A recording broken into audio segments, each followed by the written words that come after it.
Yo, what's good, my great sages? It's your host, Sage Samurai here. Now here today to bring y'all the full completed What If series to What If Asta was Minato's reincarnation. I really hope you guys do enjoy, as this What If had taken me a while, but here it is. As now with that being said, let's get started.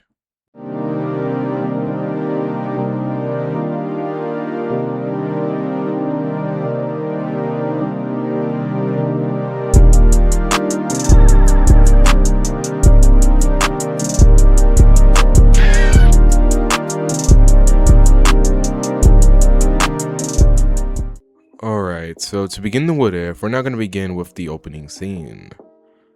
Turning to the village of Hajj, which was quiet in the late afternoon, we'll see it just casually being there while the sunlight filtered gently throughout the leaves of an old tree, near the edge of the orphanage grounds. As resting on one of its sturdy branches was none other than a young boy who was no older than 8, with this being Asta. As Asta would lay on his back, one leg dangling lazily off the branch while the other was bent, a small book would be resting in his hands. His green eyes calmly moved across the pages he read, completely absorbed in the story, as unlike most children his age, there would be no restless energy in him at the moment, only peace. As this moment of peace would continue on for a while longer, until suddenly a voice would then interrupt it. "Asta!" The voice broke the silence. Asta lifted his eyes from the book as he turned his head toward the sound, as below the tree stood another boy, this one being with black hair and gold eyes, as this would be none other than Yuno. "Sister Lily made lunch. She said to tell you to come eat," Yuno would tell Asta. As Asta would glance down at him, his expression calm and relaxed, as he would then, begin to speak. "Already? Man, time really flies," he said lightly, closing the book. As he then pushed himself up into a sitting position and stretched his arms above his head, the branch creaked slightly beneath him. "Hey, be careful!" Yuno's eyes widened as he sees the scene, but before he could say anything else, Asta had already shifted his weight and jumped. And for a brief moment, Yuno's heart stopped. But right before he could, begin having a literal panic attack and everything, this is where Asta then landed effortlessly, knees bending just enough to absorb the impact, his feet touching the ground as lightly as a falling leaf. Not a stumble, not even a wobble for this entire event, as Yuno just stared at him in shock. Asta would straighten up and smile as he then turns to Yuno. "Jeez, relax, would you? You worry too much." Yuno frowned and looked down as he clenched his fist. "I just didn't want you getting hurt, that's all." But soon, before he could think of anything else, this is when laughter then reaches his ears, as Yuno would look up to see Asta laughing openly, but not in a mocking way, just amused. "What's so funny?" Yuno asked as he looked at Asta annoyed, as Asta would wipe the tears from the corner of his eyes as he looked at him. "There's nothing wrong with worrying about others, that's a good thing." But then his smile turned playful. "But if you worry too much, you're gonna start looking like an old man real soon." Yuno stiffened at hearing this. What? That's not true, is it?" Asta bursted out laughing once again, and before Yuno could protest, Asta had already swung an arm over his shoulder and gently pulled him forward. "Come on, let's go eat." The two boys began to walk back toward the orphanage together, their voices blending into a casual conversation as the sunlight continued its slow descent. As from this point on, this is where we're now going to do a brief flashback. The peaceful moment between the two would slowly fade as we now replace it with a memory from long ago. As on a snowy night at the doorsteps of a small church in Hajj village, we would then see these two infants laid wrapped in warm blankets. As one of them would be crying silently while the other was quiet, watching the world with curious and alert eyes, as even though this boy was extremely young and literally a baby, his eyes would be wide open to the world, just looking at it curiously. As this would be how they would be found, as this would be none other than Asta and Yuno. As from that night onward, we would see these two as they were raised within the church's walls, growing up under the care of Sister Lily and Father Orsi. And though they're not related by blood, they became brothers in every way that mattered. As a year passes, their differences became clear. Yuno was naturally gifted, quiet, and talented, as magic seemed to favor him from the very beginning. But Asta, on the other hand, unlike the loud and reckless child from, the main timeline, like his canon counterpart, this Asta would grow into someone far more calm and composed. As while he laughed and joked and played like any other child, when it mattered, Asta was incredibly dependable. He helped with chores without being asked, he guided the younger children when they felt lost or afraid, and when Sister Lily needed an extra pair of hands in the kitchen, Asta would already be there, quietly assisting and learning as he worked. Around the church, he became known as someone you could rely on, and beyond it, in the village of Hodge itself, people began to notice him. As despite his age, Asta showed moments of maturity and sharp understanding that surprised the adults. He grasped things quickly, noticed when others were struggling, and always seemed to know when to step in and help. As this obviously led to many people whispering about him. He's smart for his age, that boy's got a good head on his shoulders. And if only. That last doubt always lingered, because while Asta was as amazing as he could be, there was one fatal flaw to him that many people cannot overlook. And that's the fact that Asta was born without magic. No matter how kind he was, no matter how capable or hardworking he proved himself to be, in a world where magic defines a person's worth, that single truth followed him everywhere. Some pitied him, while others wondered, what could he have become if he had magic? People quietly referred to him as a what if, a boy with clear talent and potential, forever locked behind a wall that he could never cross. Or so they believed. As we now cut to the present moment. As you see, entering into the present, we would then see laughter echo throughout the entirety of the orphanage courtyard as we see Yuno and Asta playing with the younger children. The sun hung low in the sky, the painting of the church walls hung in warm colors, as the kids ran around clinging to Asta's arms and shoulders, while Yuno tried and unsuccessfully kept his composure. As for a moment, everything was peaceful, until Father Orsi would then arrive. The group turned as Father Orsi approached with a gentle smile on his face. "Sorry to interrupt your fun," he said kindly, "but I was hoping you could help me with something." Yuno straightened immediately. "Yes, Father? I needed to deliver a letter to an old friend of the church. It's a bit of a walk though." Yuno hesitated. The sun was already starting to set, but after a brief moment he nodded. "I'll do it." Because you see, he wanted to prove himself, to show that he wasn't a crybaby and that he could be reliable too. So due to that, we'll see Yuno as he ends up traveling and delivering this letter, as by the time he finally delivered it, it would already be nighttime. The man thanked Yuno warmly, reminding him to be careful on the way back, with Yuno waving and thanking him as he then turned to head home. As the quiet road stretched ahead of him as snow began to fall, this is when suddenly he would then collide with someone. I'm sorry, Yuno said quickly, bowing his head, but before he could look up, a rough hand grabbed his collar, and in an instant, the pendant around his neck was ripped away and Yuno was shoved to the ground. Hey, give it back, he cried, tears welling up in his eyes as the man looked down with a cruel sneer. A brat from the slums doesn't deserve something like this. Yuno clenched his fist, fear shaking his body, as he tried to gather magic, but the man's eyes darkened. Try it, and I'll kill you, he said coldly as Yuno froze. The magic dispersed as he dropped to his knees, despair flooding into his chest as the man turned away, grinning grittily.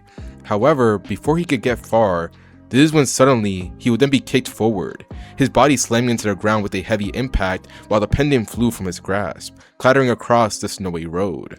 Yuno's eyes widened as there Asta stood. He picked up the pendant with a calm expression, but also with his expression remaining blank. As he would walk towards Yuno, while behind him the man scrambled to his feet furious. "And who the heck are you?" he shouted, but Asta didn't turn. "Leave, while I'm still feeling generous," he said quietly, his voice calm but cold. As enraged, the man began to gather magic, only to then stop, as he would feel a small bit of pain, and then blood trickled down his cheek. He froze.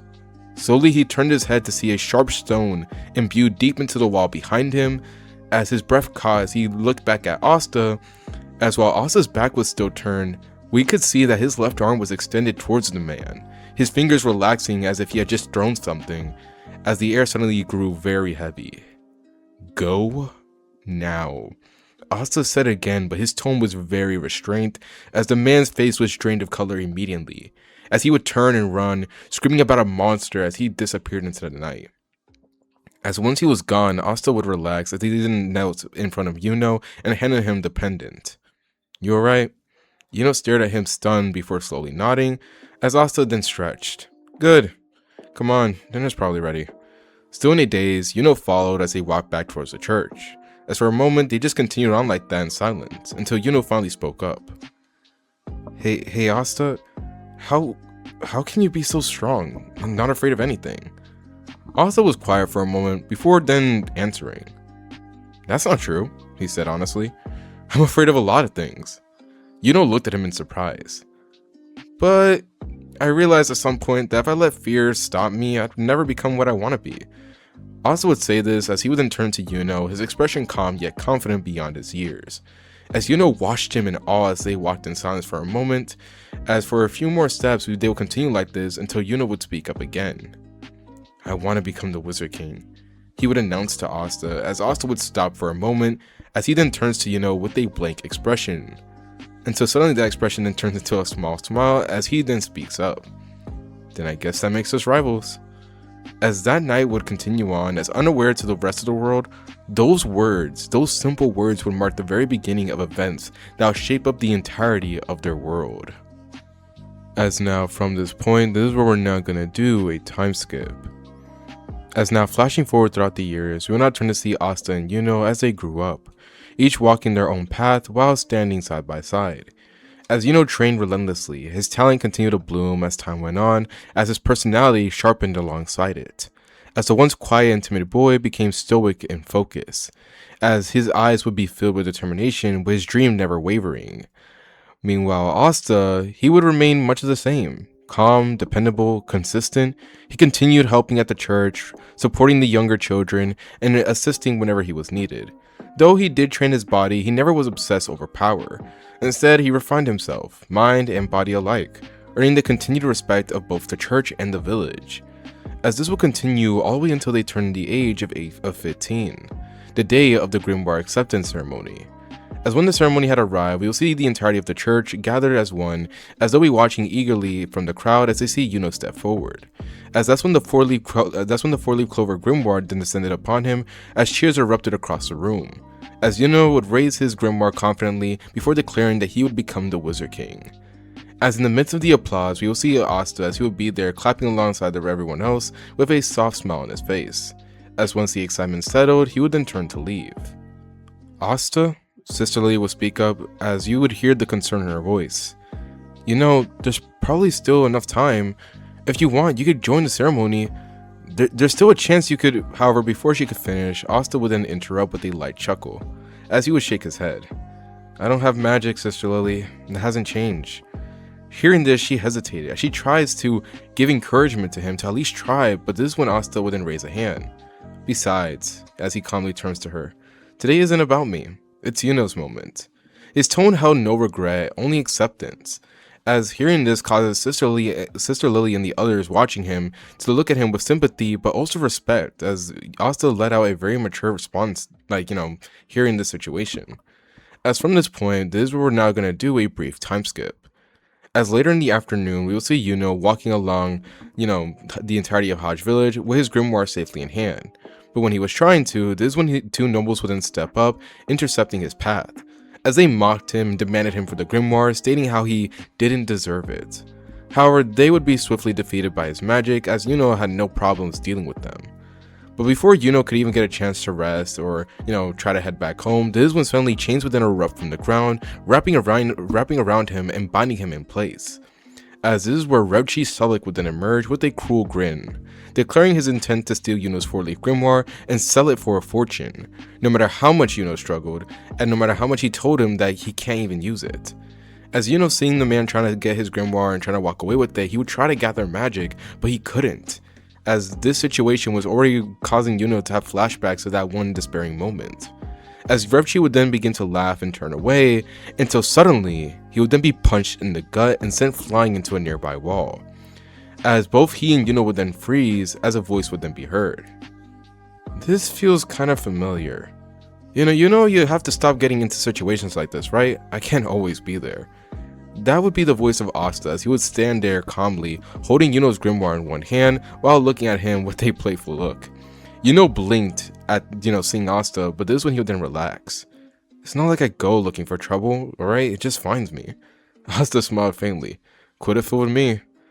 But before these two can continue on with their banter, this is when suddenly chains would then be whipped towards Asta, to which he casually sidesteps them. As this is where Revchi would then emerging from the wall, as he would be, getting angry over the humiliation that he suffered. As he would openly question Asta on what magic he was using, as he can't believe that he went ahead and got, caught off guard by a runt from the slums. As Asta hearing this would then pause, as he would then turn to Revchi with a serious look before then declaring, Oh, I have no magic. The alley would fall silent. As this is when suddenly Reggie would then explode in rage, declaring Asta a liar as he would then begin to attack him wildly, with each one of his strikes missing as Asta dodged him without any effort, as he would sigh inwardly. I should probably end this, he would say mentally, but before he could actually get into the action of doing so, this is when suddenly a pressure filled the alleyway. As suddenly a very grimy 5-leaf clover grimoire would then float towards Asta, as he would raise an eyebrow at it. As suddenly the pages would then be open, revealing the hilt of a massive sword. That's new, Asta would say, as he carefully, casually ends up reaching for the sword, freeing it as he ends up swinging it a little bit. Not really my style, but I guess it will do, Asta would mutter. As before Revchi or Yuno gets a chance to react, this is when suddenly Asta would then vanish. As before Revchi even had time to register what happened, this is when suddenly a slash would then be carved across his chest, as he would then be sent flying, crashing into a wall, falling into unconsciousness. As this moment would then be followed by silence, as Yuno can do nothing more but stare in awe. Meanwhile, Asta, after finishing his attack, he would then look at the blade briefly, as his expression would then suddenly turn very serious as he returned it to the grimoire, but as he studied the book for a moment longer, you would see very closely that there was suspicion flickering in his eyes. As for now, he decided to let it drop and return to his casual, usual demeanor, but you could see he was keeping a close eye on the grimoire subconsciously. As he would then walk over and hand his grimoire, his 4-leaf clover, as he would ask him if he was alright. And hearing this would then chuckle softly. Yeah, thanks, but next time I won't need your help. Asta laughed hearing this as he tells Yuno to prove it, as they would then begin their walk towards the church. However, right as they were walking though, this is when Yuno would then suddenly stop. Asta hearing them then turns, as this is where Yuno then raises his fist towards Asta, with Asta blinking until he then grinned, raising his own. As their fists would then meet into a fist bump, as this is where Yuno then declares, "Next time, we'll see who's really going to become the Wizard King." As Asta hearing this would then chuckle and nodding his head, as this moment would come to pass, as this is where from here we would then do another time skip. So now, turning to later that night, after dinner had ended at the church, and after the rest of the kids in the orphanage went to sleep, this is where we would then see Asta as he had slipped away unnoticed. As soon we will see him enter the forest, as it will welcome him with a familiar silence, as deep within it laid a clearing, one that he had shaped over the years of training. As we see scattered marks on the trees, worn earth beneath his feet, and broken stones that told the story of countless nights spent honing his body and sharpening his senses. As this was his place, his training ground. As Asta would step into the clearing, as he would exhale slowly, as from his side he would then pull out a grimoire, the one that he had received earlier that day. As when he ends up looking at it, he will see the 5-leaf clover, as it'll be, faintly pulsing with this weird energy as he stared at it for a moment before then closing his eyes. As once he does, you'll see Asta as he breathes in and out, letting his thoughts settle as his awareness turned inward, sinking deeper and deeper until the world would then shift. As when Asta opened his eyes again, he would then stand in a vast and shadowed space, this being his mindscape, as the air was heavy and distorted along with being oppressive, as towering before him was a massive demonic figure, its form twisted and monstrous, eyes glowing as deep as it would mockingly chuckle throughout the voided area as he would stare at Asta. "So you found me already? Interesting. I didn't expect that," the demon would say as Asta had remained silent, green eyes calmly studying the figure. "Why does this feel familiar?" Asta would wonder this for a moment as the demon would then lean forward, its presence expanding as it's releasing a crushing aura, as a massive hand would then reach towards Asta, claws stretching out as if to seize him. As all this was all for the purpose of fear and intimidation. That was the raw intent, but unfortunately, Asta had other plans. "That's enough." Asta would speak calmly as in the very next instance, a pressure far greater than the demons would then erupt outward from Asta, as the demonic aura would be obliterated, the towering illusion shattered like glass, fragments dissolving into nothing as a false form collapsed completely, while the oppressive presence vanished and replaced by silence, as standing where the giant once loomed was a much smaller figure, a black horned demon with wide red eyes, this being Libe. As he staggered back, sweat forming as his body trembled. Fear overtook his expression as he stared at Asta, who now stood before him unshaken. As Asta would then slowly approach before then speaking. "You're not what I expected." Asta would say this plainly, while Libe swallowed, as he was unable to speak. Asta tilted his head slightly, studying him, but not with hostility, but with curiosity. As soon, he would then question, "Mind if we talk?"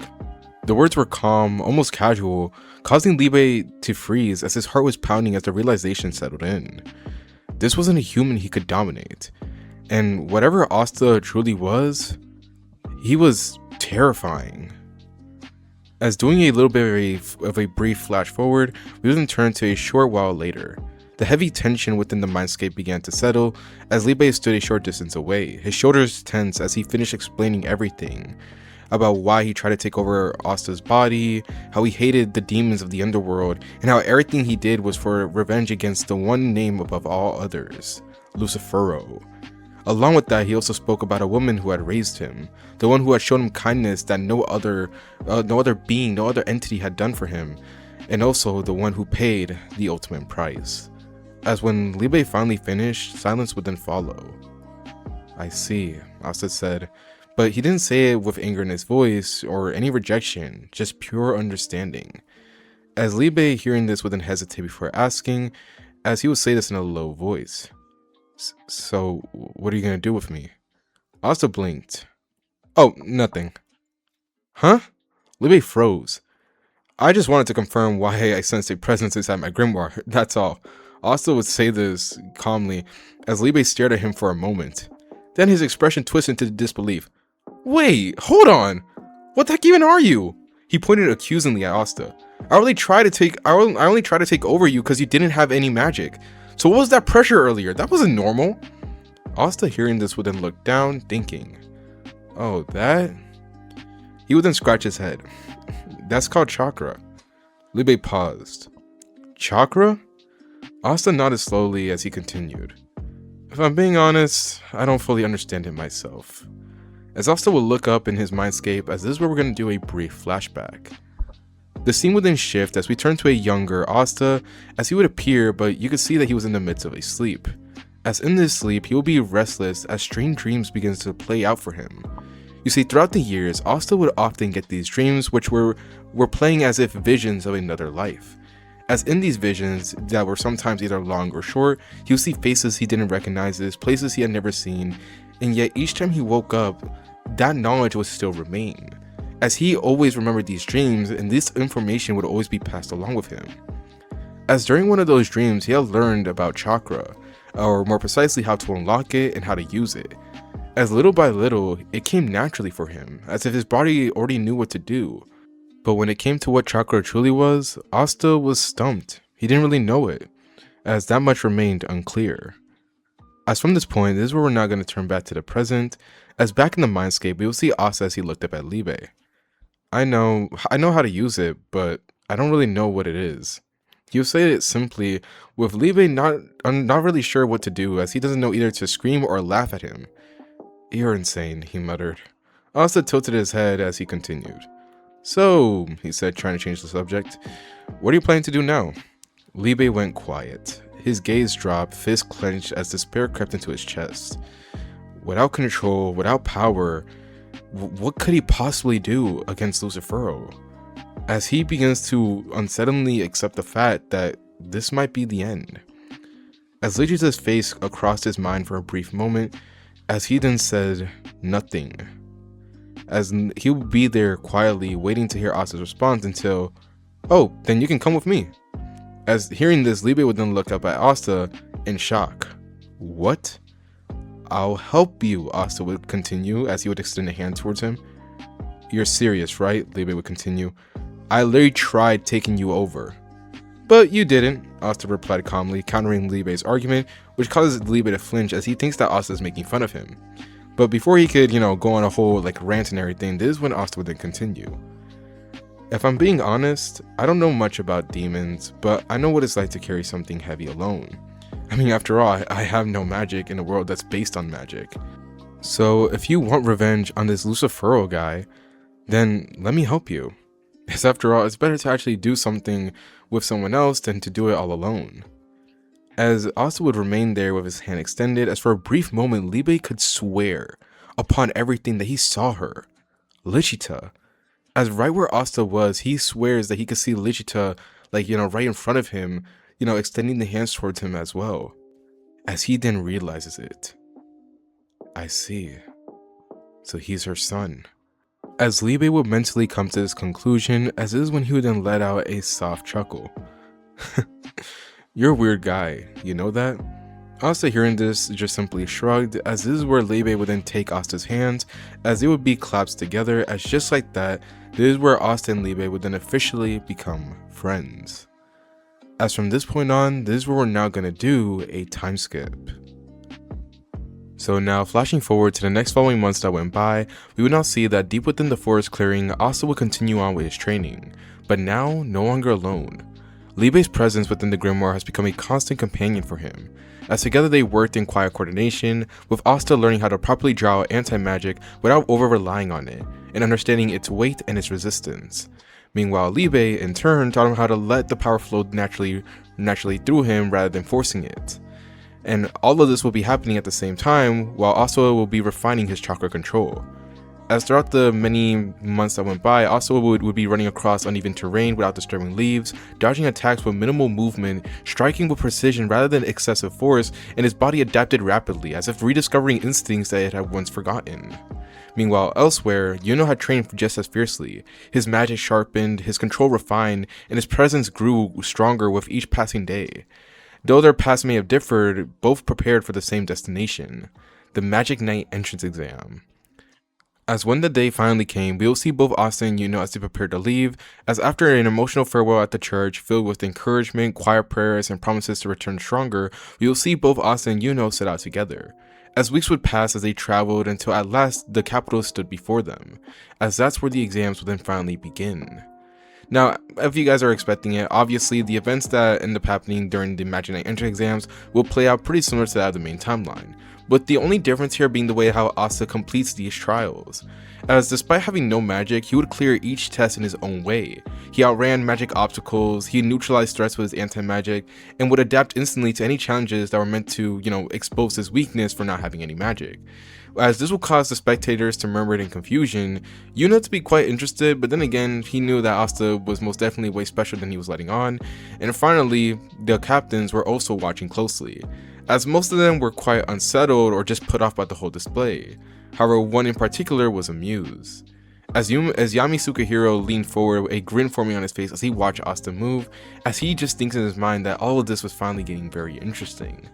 Until finally, the final test would then arrive, this being the 1v1 matches. As this is when Seke would then step forward and call out Asta's name, as his grin was filled with arrogance, as just like in the main timeline, he would like to challenge Asta, as he planned to humiliate the boy without magic and earn favor from the captains. However, things do not go as he expected. Before the match began, Asta would already be giving him some very off-putting vibes, as Asta smiled calmly. "Let's have a good match," he would say directly to Seke, who looks at him confused but just shrugs. "Yeah, sure." The signal was then soon given, as in the next instant, Seke's vision would then blur, as suddenly he would then feel a presence appear right before him.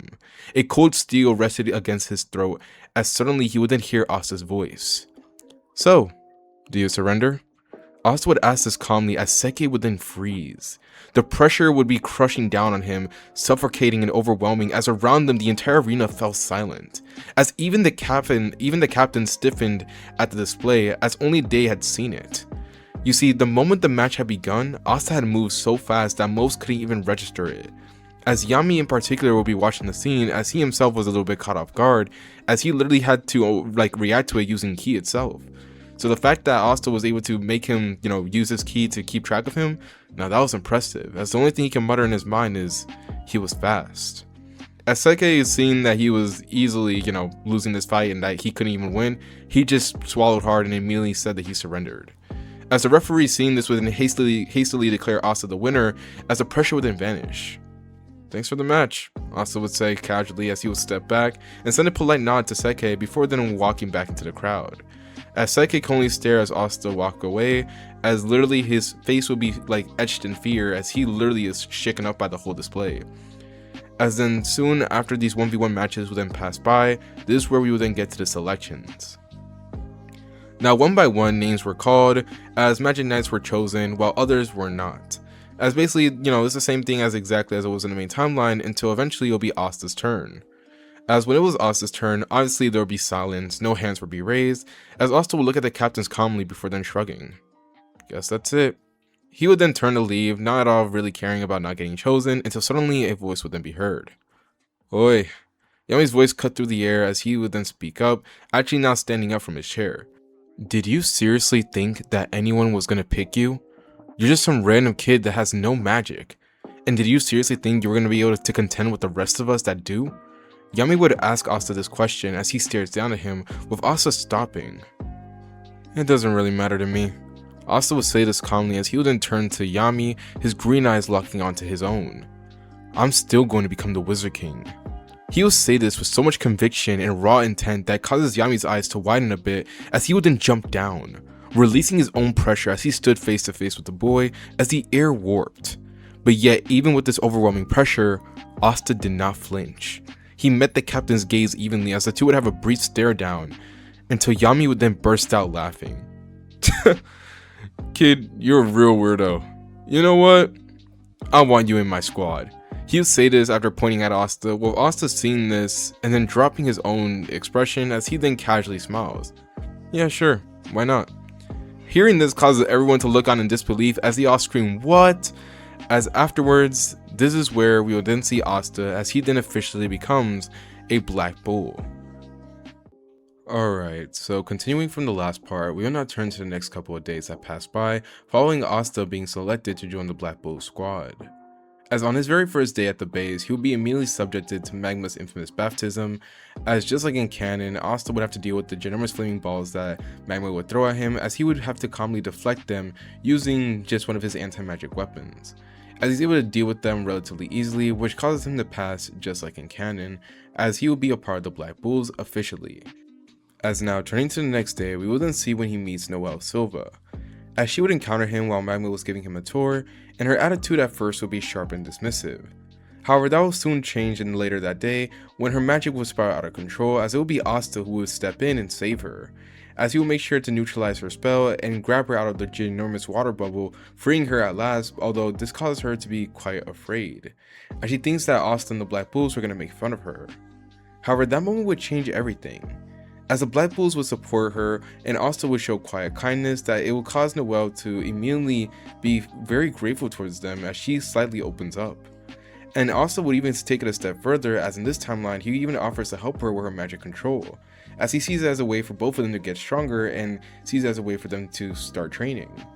And Noelle hearing this would actually accept it as she felt genuinely grateful towards Asta. As this is where we're now going to turn to the present moment. Morning sunlight filtered into the dining hall of the Black Bull's base as we see Asta as he sat at the table casually eating his breakfast while Noelle sat beside him, doing the same, as there will be no awkwardness, just a comfortable silence. However, that will soon come to an end after the door would then slam open as Yami and Magma would walk in. Both of them were nearly naked, wearing nothing but their robes. What are you doing? Noelle screamed, her face instantly turning red, while Asta kept eating, but you could see a sweat drop forming on his forehead. And what the heck happened to you two? Magma crossed his arms proudly as he then declared that he lost a bet with the village chief, which means you two are heading off to Soshi village, Yami would declare as he points directly towards Asta and Noelle. As this is where Asta and Noelle would then be informed about their first mission, this being the boar extermination. As now, doing a brief time skip, we will then turn to when the group then arrives at Soshi village. We will see Asta as he stood in the forest clearing, calmly finishing off the last of the wild boars, as his movements were clean and efficient, with his blades striking with precision as within moments the area fell silent. Now Magma and Noelle would stare, as Magma can't help but mutter, how is he doing that without magic? Now Asta would say nothing as he would just simply wipe his blade, as once he was done he would then nod his head. Alright, I'm all done here. We're ready to go. As after saying this, we will see them as they gather the boars before then begin heading back, as they'll be casually talking amongst themselves as they walk. However, this is when suddenly Asta then stopped. As to him, the air shifted. Something's wrong. He would say this mentally, as before either Noelle or Magma could react, Asta would then dash off in blinding speeds to a point where it looked as if he vanished. "What the?" Magma would scream as he then rushed after Asta, with Noelle doing the same thing. As they would rush after him, meanwhile we would then change our attention to the village. As we will see the village chief as he struggled to stand against Heath, who had formed a jagged ice shard in the air. "There's nothing you could do," Heath would say coldly, as he would then launch the ice shards directly at the chief, intending on impaling him with it, only for every last one of them to shatter instantly. As suddenly, standing in front of the villagers would be the familiar gray-haired boy with green eyes, this being Asta, as he stood between the villagers and the attackers, as he would be wielding a dagger in his hand, which you could see was dark due to the effects of the anti-magic. His back would be facing the chief and his villagers, as his posture remained calm, but you could see that his expression was serious, and also slightly angry.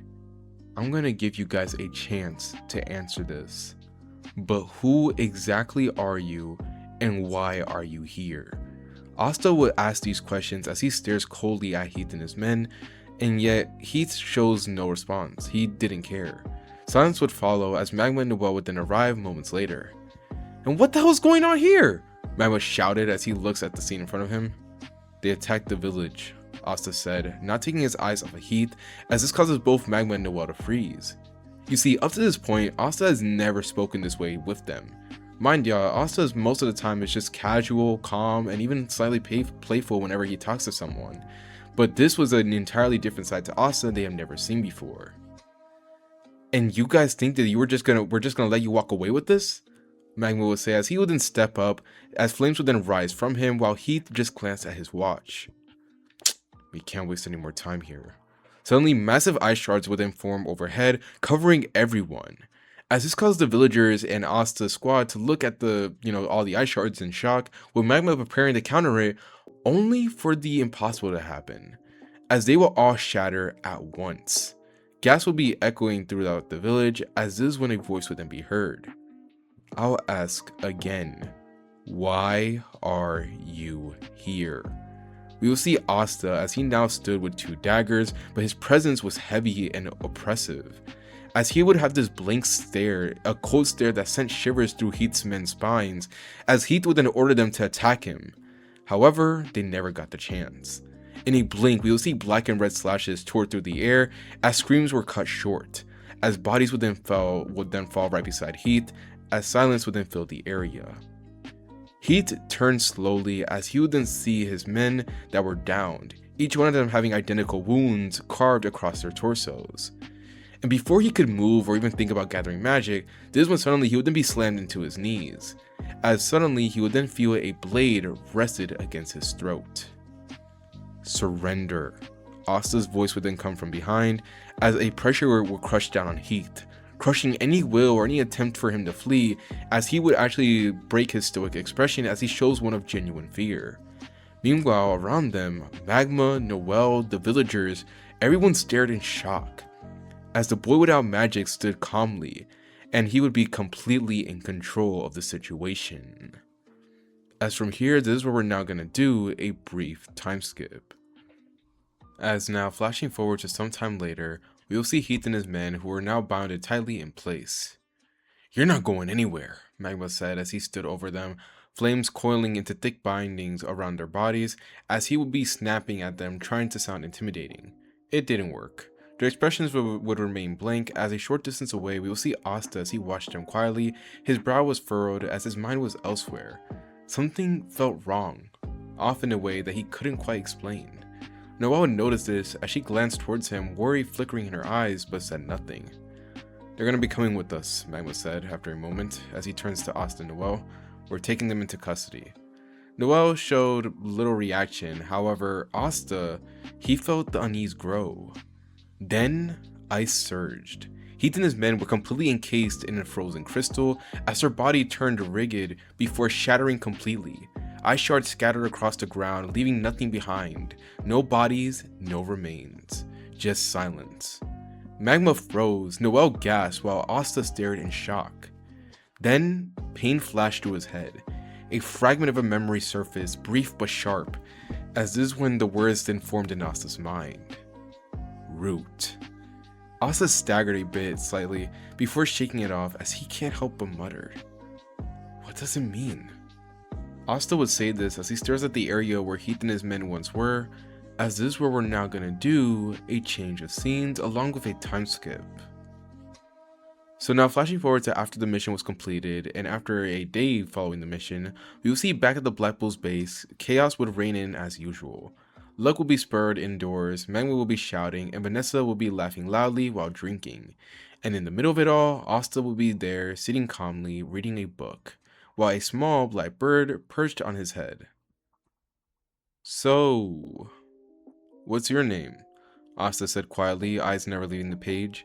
The bird said nothing, of course, as moments later, this is where Yami would then arrive, as here he would then announce to the group that due to Asta and his group completing the mission, that meant that they officially got a star from the Wizard King.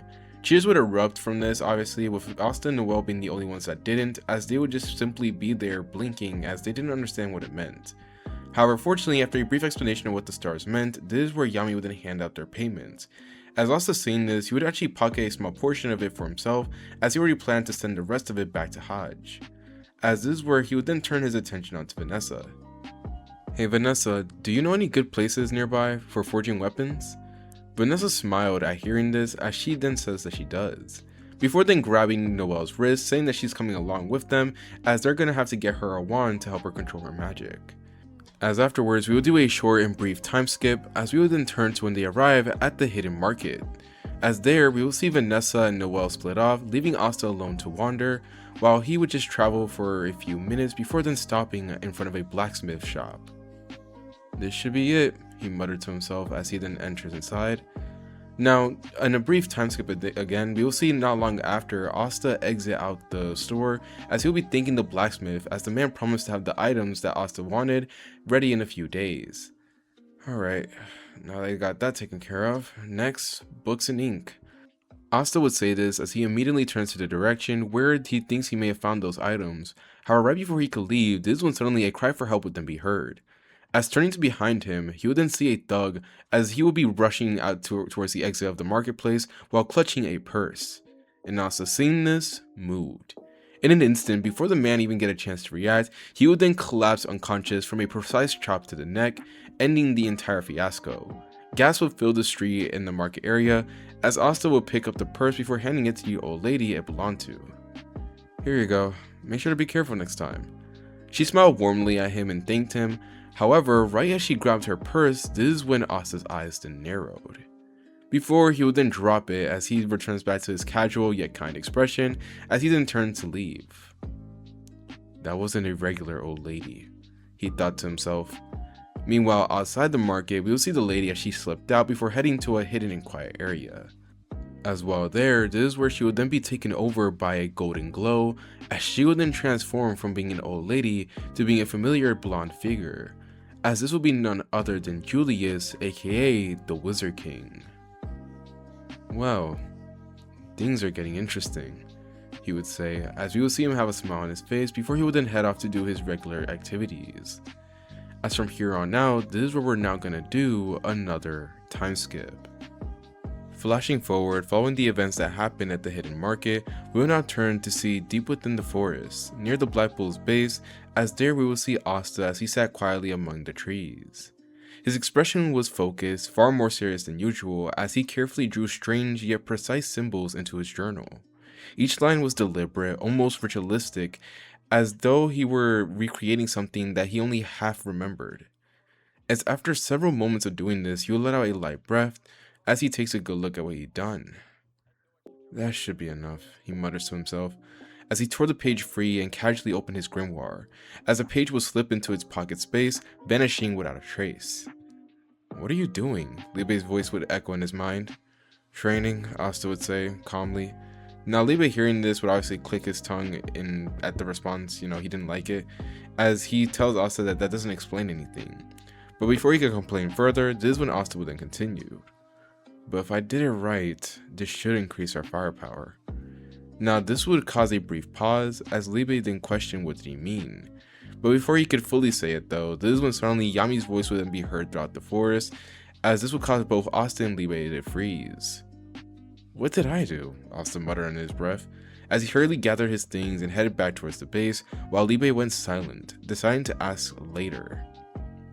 Turning to a few moments later, we will then turn to see Asta as he stood before Yami.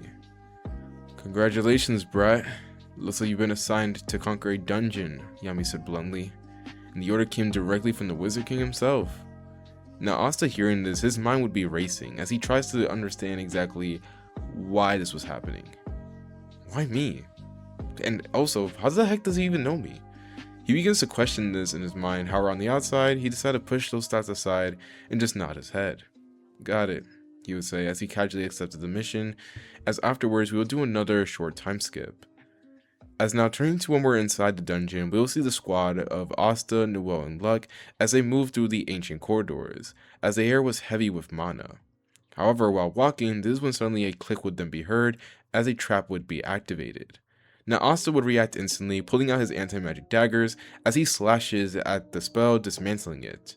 And this would cause Luck's eyes to then sparkle. "That was awesome," he would say, as he immediately triggered another trap, and then another, as Asta neutralized each one without issue. Would you stop setting them off?" Noelle shouted angrily, but Luck ignored her, instead laughing as he looked at Asta. "You're amazing," he would say. However, right before he could do anything else, this is when suddenly he would then freeze. "I sense someone strong," he muttered in his mind, as without waiting, he would then bolt down the corridor as he tells Asta and Noelle that he's leaving the rest of the dungeon up to them. "Hey!" Noelle screamed as she immediately rushed after him, only to fall into a massive plant trap. Vines would then release as they wrap around her as the plant monster attempts to eat her. However, before it could, this is when suddenly a blur would then brush past the wind, as in the very next minute, the plant would then be severed instantly, disappearing as Asta caught Noelle before she hit the ground. "You okay?" he would ask calmly, as her face would then flush a bright red as she immediately tells Asta to put her down. And he would do so, not wanting to get into an argument or really, not trying to get on her bad side, as she would then turn away, arms crossed, as she tries to calm herself down. But while she'll be doing this though, this is when suddenly Asta will then sense something, as he ends up looking up just to see a very familiar sight. "Yo, how's it been?" Asta would ask, as just like that, the group would then descend from above, landing gracefully with the aid of wind magic. As stepped forward. "Asta," he would say, as the two would meet in the center and bump fists, as for a brief moment everything felt normal. As we see both Asta and as they'll be doing a brief bit of catching up, while also just falling into casual conversation. With Mimosa and Noelle doing the same thing, although Noelle still believes that Mimosa was just trying to, be mean to her. However, while this was going on, for a brief moment as everything continued on like this is when suddenly Klaus would then interrupt it. "Absolutely impossible," he would say, stepping forward clearly irritated. The Golden Dawn was clearly assigned to this dungeon. There's no reason for a squad like the Black Bulls to be here. He would say this, obviously trying to impose himself into Asta and conversation, with Asta blatantly looking at him before just shrugging. "Okay." Asta would say this as this one word was enough to cause Klaus to be irritated, as without waiting, Asta had turned away and prepared to move. "Come on, Noelle. We gotta go find Luck, remember?" Noelle hearing this immediately quickly followed, as she realized that, they were still missing their senior member. However, while they were walking away, this is when would then call out to Asta. "Asta, let's see whose squad is gonna reach the treasure first." Would challenge him, with Asta in response just waving lazily without turning around, as he casually says that it sounds good. As from this point, this is where we're now gonna do a brief change of scenes. Elsewhere in the dungeon, we'll see Luck as he struggled against binding smoke magic.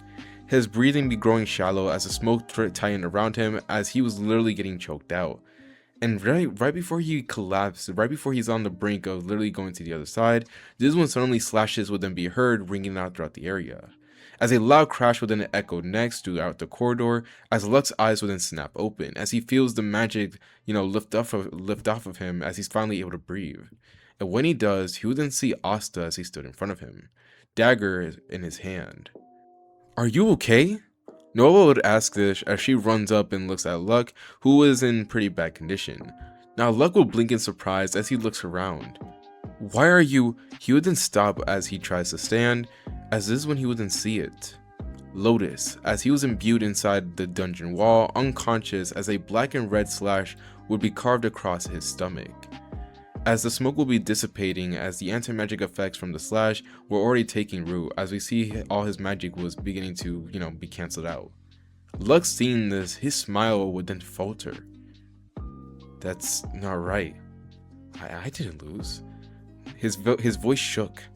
I had to win. I needed to win. He begins to try to force a smile on, as suddenly, right before he could spiral any further, this is when suddenly Asta would then place a hand on his shoulder. As this was enough to stop Luck from ranting, as for a brief moment silence would follow until Luck would then look up, his eyes would be wild and unstable. Noel seeing this would flinch and back away, but Asta didn't. He remained composed. As suddenly Luck would then grab Asta's collar. Why? Why did you help me? That was my fight! Asta met his gaze evenly and calm, as this is when he would then speak up. Because you're my friend. Luck froze. You don't have to carry everything by yourself, and you don't have to prove to be able to handle everything alone. Luck stumbled back. That's not true. No, that I have to. However, before he could finish, this is when suddenly Asta would interrupt him gently. No, you don't.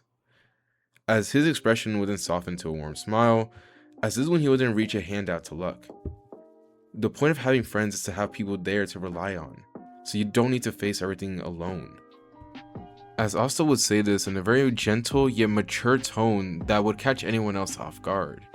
As Luck himself, he would stare at Asta in complete shock as his eyes trembled, as his entire body shook, as it seemed as if he was literally having an internal battle with himself, until eventually, finally, he would calm down.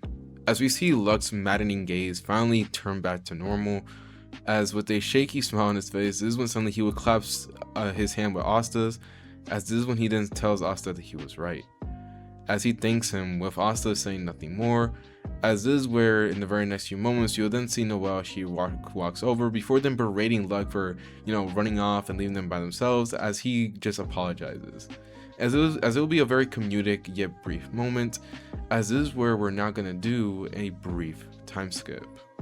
So now flashing forward to a few moments later, deep within the dungeon, we will see the air was thick with dust and shattered crystal. As we see Yuno standing his ground, breathing heavily. As behind him we will see Mimosa, as she will be currently glowing faintly using her healing magic to heal herself, while Klaus was barely standing. His mana reserves nearly depleted, as he will be unable to offer any meaningful support or really have any way to help with their current situation. As across from them stood Mars. Though damaged, his presence was overwhelming, as Yuno narrowed his eyes, carefully timing his breathing, as Mars formed a huge crystal blade above his head. The weapon gleamed ominously as it descended, as Yuno can do nothing more but just think. This is it. I have to concentrate everything on this next attack. Yuno would gather what little mana he had left, preparing a desperate counter, only for the crystal blade to suddenly shatter into countless fragments. Seriously? How do you keep ending up like this? A familiar voice would be heard, echoing throughout the chamber, as Yuno's eyes widen. As casually walking forward, while wielding two daggers at his side, would be none other than Asta. As Yuno seeing him would let out a tired smile. I told you, Choa just seems to find me. And I didn't need your help. Tell me that when you're not looking as if you're about to pass out. Asta would argue back with Yuno, which Yuno would glance down, then sigh, as he realized that Asta had a point. However, before he could say anything else, this is when he would then take notice of Asta's expression, then shifting. Let me handle the rest.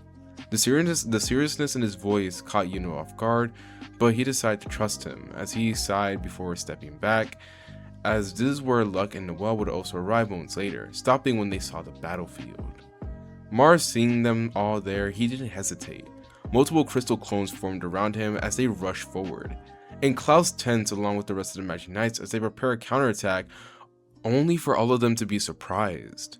As in the very next minute, Asta would then vanish. As in the very next instant, every clone shattered simultaneously. The chamber fell silent, as even Mars' stoic expression would then crack. How? Asta would appear a few feet away as he just randomly ends up appearing, but you could see that his eyes were calm yet serious. "I will stop you." Asta would declare this, but Mars scoffed, as he ends up forming numerous crystal blades as he begins to speak up. "Impossible. You're weak. All of you are weak, and it doesn't matter how many of you get in my way. I'll slaughter every last one of you." He would declare this with Asta not saying anything else as his expressions hardened, as he already shifted to a battle stance, as just like that the blades would then launch. But yet even with all these blades launching at Asta, Asta would just dodge every last one of them effortlessly before he would then vanish again. As the very next minute, we would then see Mars as he would then be punched straight through the chamber, crashing into the wall with enough force to crater into it, while Klaus just stared in disbelief. That's impossible. He's just a commoner." While Mars himself, he will force himself out the crater, as he himself will be in shock. "That's impossible. I'm the strongest. No one can beat me." He would soon roar as a massive crystal golem would then form around his body, as it will be a greater armor reinforcing his every movement and also making himself stronger, while fire magic would then flare up as well, rapidly healing his wounds. That shouldn't be possible," Klaus would declare, while Mars just smirked as he stares down at Asta. "You're fast, I'll admit it, but in this state you can't possibly damage me. It's gonna be your end." Yet after Mars says this, Asta says nothing, as Mars would then unleash a relentless barrage of crystal blades. Asta dodged and destroyed every one of them with ease, weaving between attacks without breaking stride, while Klaus just shook his head. "There's no way he can win. This is hopeless. But before he could say anything else, Yuna would then interrupt. "No, there's no way he'll lose." Klaus turned to him. "When it comes to becoming the Wizard King, Asta is my greatest rival. So there's no way he's gonna lose to a guy like that." As turning back to the fight, we will see Mars as he orders Asta to give up, saying he stands no chance. As Asta, hearing this, will just continue dodging until suddenly he will stop. "I see, so you finally accepted your fate. Very well then." As Mars prepares to gather every last bit of his magic to finally wipe out Asta, this is when he then realizes that he can't move. And in fact, he can't even seem to channel any more magic into creating attacks. What's going? Then he froze. Looking around, he would then see a bunch of metal wires that were wrapped tightly around the crystal golem. But the thing that really confused him though was the strange papers that covered its surface, as they had these symbols that were glowing faintly while Asta stood firm, holding ends of each wire in both of his hands. "I'm ending this." Mars screamed in a rage as he tried to move, while Asta gathered chakra into the palm of his hands. As in a brief fragment of his memories, you would actually see the scene that Asta saw. He saw the formation of its symbol, he saw exactly what each key component meant, and he finally saw exactly what the results were supposed to be. "I believe this was called an explosion tag," Asta would mutter in his mind, as this when suddenly he would then clap his hands together, and when he does, the papers would then ignite, as one by one they would detonate. The explosions tore through the crystal golem and shattered it completely, but also shook up the entirety of the caved area. As literally the sheer shockwave from it was more than enough to shake up the surrounding area, as the magic knights behind Asta would immediately cover themselves or try to remain standing, considering the fact that the force was enough to send them flying. Meanwhile, Mars himself, he was launched from the wreckage, crashing onto the floor unconscious, broken, and defeated. As silence would fill the dungeon while the rest of the group would just look on in complete shock at seeing what Asta had accomplished. So continuing from the last part, we will now enter with a few moments following Mars being defeated. As we end up hearing the echoes of the explosions fade, as leaving behind the cracked stone, drifting dust, and heavy silence, Mars lay unconscious at the center of the chamber. His once imposing presence reduced to stillness, with Klaus moving quickly despite his fatigue, forming a precise steel restraint around Mars' body, ensuring he couldn't move even if he regained consciousness. That should stop him from coming back. Klaus would say this mentally before turning his attention onto the Black Bulls. As there, he would see an interesting scene. "That was insane! How did you pull that last move off? Do you think we can spar one time so that way I can see if I can handle it?" Luck would stretch his arms, then turn sharply towards Asta, his eyes shining brighter than usual, as he was going on a rant about how amazing the explosion were and how fun it was just watching it. You didn't have to go that far. You could have at least warned us before blowing everything up. Noelle stood nearby, arms crossed tightly as she tried to maintain her usual proud composure, but the faint redness on her cheeks betrayed her, as it was very clear that she was very much impressed with what Asta had done, but was trying to play it off. Well, it worked, didn't it? Asta listened quietly, a calm and easy smile on his face, as he replied simply, as if he hasn't dismantled one of the dungeon's greatest threats to the entirety of the group. Luck, hearing this, laughed again, as he says that Asta is seriously something else, while Noelle would huff and turn her head away, calling Asta an idiot. As a short distance away, we will see Klaus continuing to watch the scene unfold, as his gaze lingered on Asta, on how naturally the Black Bulls gathered around him, on how he casually accepted praise, and how completely he had dominated the battle, that Klaus himself couldn't even follow. His expression tightened as, for the first time, doubt began to creep into Klaus's long-held beliefs, that the idea that strength and worth were decided solely by mana suddenly felt incomplete. But before he could dwell on it further, a familiar voice would cut through the air. "Asta," Yuno called out. "We should head to the treasure room." He straightened slightly, confidence returning to his posture, especially since I made it there first, and I won our challenge. Asta turned to him with an amused look. "Sure, but at least I didn't lose a fight." Yuno, hearing this, frowned. "I didn't lose." But then Asta replied back calmly, "You were the one on one knee." Yuno shot back, "That doesn't count. You shut up before I could finish the fight." Asta shrugged. "Sounds like losing with extra steps." The two stared at each other for a brief moment. Then the rest of the group broke into laughter, with Luck grinning wide, while Noelle sighed but smiled faintly despite herself. Klaus was the only one who had remained silent, watching the exchange, as something about their rivalry felt genuine, equal, and once again caused him to really begin to rethink about his thoughts on commoners.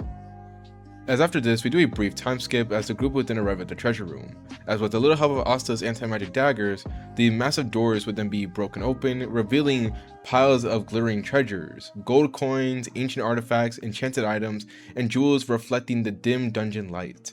Everyone froze for a moment, stunned. This is way more than we expected." Klaus would mutter this, as even he was surprised, even though he was a noble, as this was still quite a lot of room of treasures. This was a lot. As soon, everyone then began gathering proof of the dungeon's completion, while Klaus carefully cataloged items, Yuno assisted Mimosa, and Luck darted around excitedly. But while Asta would be helping them casually, this is when suddenly Libe's voice would then echo in his mind. "There." Asta paused, his eyes narrowing slightly, as he turned towards a section of the cave that looked unremarkable to everyone else. "Asta? What are you?" Noelle would notice this and comment, but before anyone could react, Asta had already pulled out a dagger from his grimoire and slashed at the wall, with the wall crumbling instantly, and behind it lay a familiar, rusted black blade imbedded deep into the ground as it radiated faintly with a familiar presence. "That's it," Libe would confirm. "That's what I sensed earlier." Asta stepped forward, gripping the hilt and pulling it free, as the blade felt heavy but right. As soon afterwards, he would then casually open his grimoire and place the blade into his pocket dimension, and for a brief moment, an unfamiliar writing would appear across the blank pages, with symbols that he couldn't read. Yet instinctively he understood what it meant, as it just meant that he gained a new weapon. "Neat," Asta would say as he closed the grimoire. Now Noelle would blink at this, wondering how Asta knew this, but nonetheless, after this is where we're now going to do a brief time skip, as by this point now the dungeon began to collapse. The group escaped just in time, bursting out into the open air as the structure caved in behind them. Once everyone had caught their breath, this is when Klaus would then step forward. "Asta, you know." Both of them turned to him, as this is where Klaus would then bow deeply, as he would give his apologies to both Asta and Yuno for misjudging them and for being so rude to them due to their status as a commoner. As hearing this, Asta just smiled faintly and said it was fine, while Yuno just nodded and accepted it. As with that, this is where we would then see both of the squads part ways, heading off to give the report of the dungeon's completion to their respective captains, each carrying more than just the treasure, as something had changed, as this was only the beginning. As from here, this is where we're now going to do another time skip. Flashing forward to 1 week later, we would then turn to the Black Bull's base, as it was unusually calm. Sunlight filtered through the open windows as Asta and Noelle sat across from each other, at a large wooden table with several books spread between them. Diagrams, notes, and half-written ideas cover loose pages, evidence of hours of discussion. Asta leaned forward slightly, tapping a finger against one of the pages.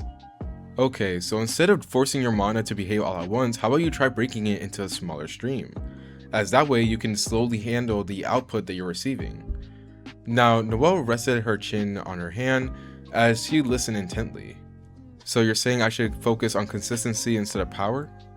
Exactly, Asta would say with a small smile. Your magic is already strong, you just need to tell it where to go. Gently. Noelle looked down at the notes, surprisingly serious. You know, you're really good at explaining things. Asta blinked and scratched the back of his head as he continues on speaking. Yeah, well, that kind of comes with the territory of being the older sibling. But before he can continue, this is when the door would then creak open as Yami strolled in lazily, arms crossed with a cigarette already lit. Oi, you two, got a job for you. Both looked up with Noelle straightened immediately. A job? Yeah, Yami said casually. You're both heading to the capital. Gotta give the dungeon report directly to the Wizard King. Noelle frowned at this. And why can't you do it? Yami shrugged. I don't feel like it. Noelle stared at him blankly. That's not a reason. But this is when Yami would then let out a grin that just felt a slight bit intimidating. Well, unfortunately, neither of you two brats can refuse, as this causes Noelle to stiffen before she would then sign defeat and just accept the fact that they're going to go to the capital. Now Asta watched the exchange quietly, but his eyes lowered as his thoughts drifted. The Wizard King, huh? By this point now, Asta was very curious about who this man was, what kind of person held that title now, and also, why did that person seem to already know about him? As Asta's eyes narrowed before, this is where we're now going to do a time skip along with a change of scenes. Turning to the noble region that gleamed under the sun, its polished streets and towering buildings standing in sharp contrast to the place Asta grew up in, we will see him and Noelle as they made their way towards the capital. But along the way, they will then encounter a familiar group. You know, Asta greeted easily. The reunion would play out much like they did in the main timeline, as we end up seeing the group exchange brief words, mutual acknowledgement, and a sense of unspoken rivalry that never faded. As soon after, they would then climb the long steps of the palace together, until eventually they would then run into a man. The moment that the others noticed him, they immediately bowed, while Asta and Yuno didn't, as they instead were confused. Bow now, Klaus whispered urgently, as Noelle would then follow it up. That's the Wizard King, she would whisper, as this caused both Asta and Yuno to freeze for a split second before bowing. However, as Asta lowered his head, this is when a strange feeling stirred in his chest. I've felt this presence before. He tries to remember where he felt this, but this is when suddenly the man would then speak up. No, you guys don't have to do that. Please raise your head. Now, they would do so, as just like this is where we will see these events play out pretty similar to that of the main timeline, as the reports were given, questions were asked, and then eventually an invitation was extended, as the invitation will be to the banquet. As later that evening in the grand hall buzzed with chatter and clinking glasses, we will see Asta as he sat quietly in a corner, eating with proper manners, eyes closed as he savored the food, while he ignored the stares of nobles entirely, unbothered by their judgment. Asta. He would open one eye, as there he would see Yuno approaching him with a plate in hand, as Yuno would then take a seat beside him. The two will fall into casual conversation as they talk about their squads, about training, about the church back home, but the conversation feeling natural and grounded. But then, along the discussion, this is when Yuno would then begin to ask something. You know, back in that dungeon, those papers you used, what exactly were they? Now Asta thought about it for a brief moment as he tries to reflect on exactly the information he's got on them, as this is when he would then try to explain, only for a scream to cut through the hall. The entire banquet froze as across the room, Noelle stood soaked, water dripping from her hair and clothes. Her eyes trembled as she looked at Solid. Why? She whispered, but Solid scoffed, holding his glass arrogantly. A failure like you doesn't belong here. And this is when Nebra would then laugh softly, adding to the cruelty, as Nozel then decides to step forward. As like the final hit in a fighting game, this is when he would then tell Noelle to leave. Noelle, hearing this, would then turn to go, tears beginning to well up as she's not willing to let everyone else see her cry, until Asta would then block her path. She would look at him with tears in her eyes, only for her to be surprised as He sends her a gentle yet kind look as he places a hand on her head. As suddenly Noelle would then feel it. Gentle wind spiraling around her, drying her clothes instantly. She stared at him, stunned, as Asta wouldn't speak. You don't need to listen to them. How about this, you go over there, enjoy your food, and be there with our friends, he would say, casually pointing to their small little group that sat in the corner of the room. Now, Noelle, seeing this, would stare up at him, stunned again, but you could see a light blush forming, as before she could say anything else, this is when Asta would then already turn to walk past her. Now she turns to Asta, asking him what he's doing, only for Asta to say that he's planning on taking care of this. Now hearing this, she begins to panic as she tries to protest, but Asta shook his head gently. No, what they did to you was not okay, and this should never be okay. He would say this with a firm yet serious tone that catches Noelle off guard as she would see Asta then begin to walk. You know, it's ironic how you go out of your way to call her a failure when if anyone is a failure here, it'll be you. Asta says this as he approaches Solid, with Solid after hearing this growing angry. What did he say? Commoner? The room went still, as Asta would then continue, speaking in a firm tone. You three should all be ashamed of yourself, as neither one of you have the right to hold the title of being an older sibling. Asta would declare this with such determination and such raw intent that it causes Solid and Nebra to then immediately grow angry, but before he could attack or act, sand armor would then wrap around Asta. A commoner such as yourself shouldn't interfere in noble matters, the Golden Dawn vice captain said coldly as he approached and entered into the scene. However, before anyone could react or do anything, this when to their surprise, the sand armor that was wrapped around Asta would then be sliced apart instantly as it would collapse. This causes the vice captain to pause as he looks on in complete shock, but yet Asta wasn't even paying attention to him. In fact, he ignored him and his entire existence, as instead he put all his focus onto Solid. I'm gonna give you one chance. Apologize to Noelle. Solid, after hearing this, would then let out a small smirk, before suddenly he would then erupt in anger. You know, if you wanted to live, commoner, then you should have learned to keep your mouth shut. Solid then began to create a water spear as he sends it towards Asta at amazing speeds, causing many in the banquet to think that Asta was gonna get hit, only for them to be surprised. As Asta would dodge, barely moving his head as he only tilted it to the side, avoiding the water spear, before suddenly he would then dash at Solid with amazing speeds, ones that he couldn't react to. As Asta would slip between Solid's guard before landing him with a couple blows to his stomach, causing Solid to immediately, be caught off guard by this. But before he could act any further, Asta would then kick him in the knee, forcing him to kneel, and before then grabbing his arms and putting them in a very awkward yet uncomfortable position that prevented him from using magic and also caused him quite a bit of pain. As Solid would be gritting his teeth from the pain as he tries to move but can't, as Asta would then speak coldly. I wouldn't move like that if I were you. Move too much and your bones here might just snap. Asta would say this in such a cold tone that it catches Solid off guard. As when he looks up at Asta, he will see the same serious expression on his face, as Asta would then speak up once again. Now, I believe I've told you this before, but let me tell it again so you understand. Apologize to Noelle. Asta would say this as this pressure was beginning to fall upon Solid, as he begins to actually, begin to hyperventilate a little bit, but before he could panic any further, this is when Noelle would then step in, as he would be releasing an overwhelming pressure that shakes up the entirety of the banquet hall as he stares at Asta. Do you really believe, commoner, that you have the right to stand up to us? Noelle would say this as he begins to approach Asta, increasing the pressure more and more.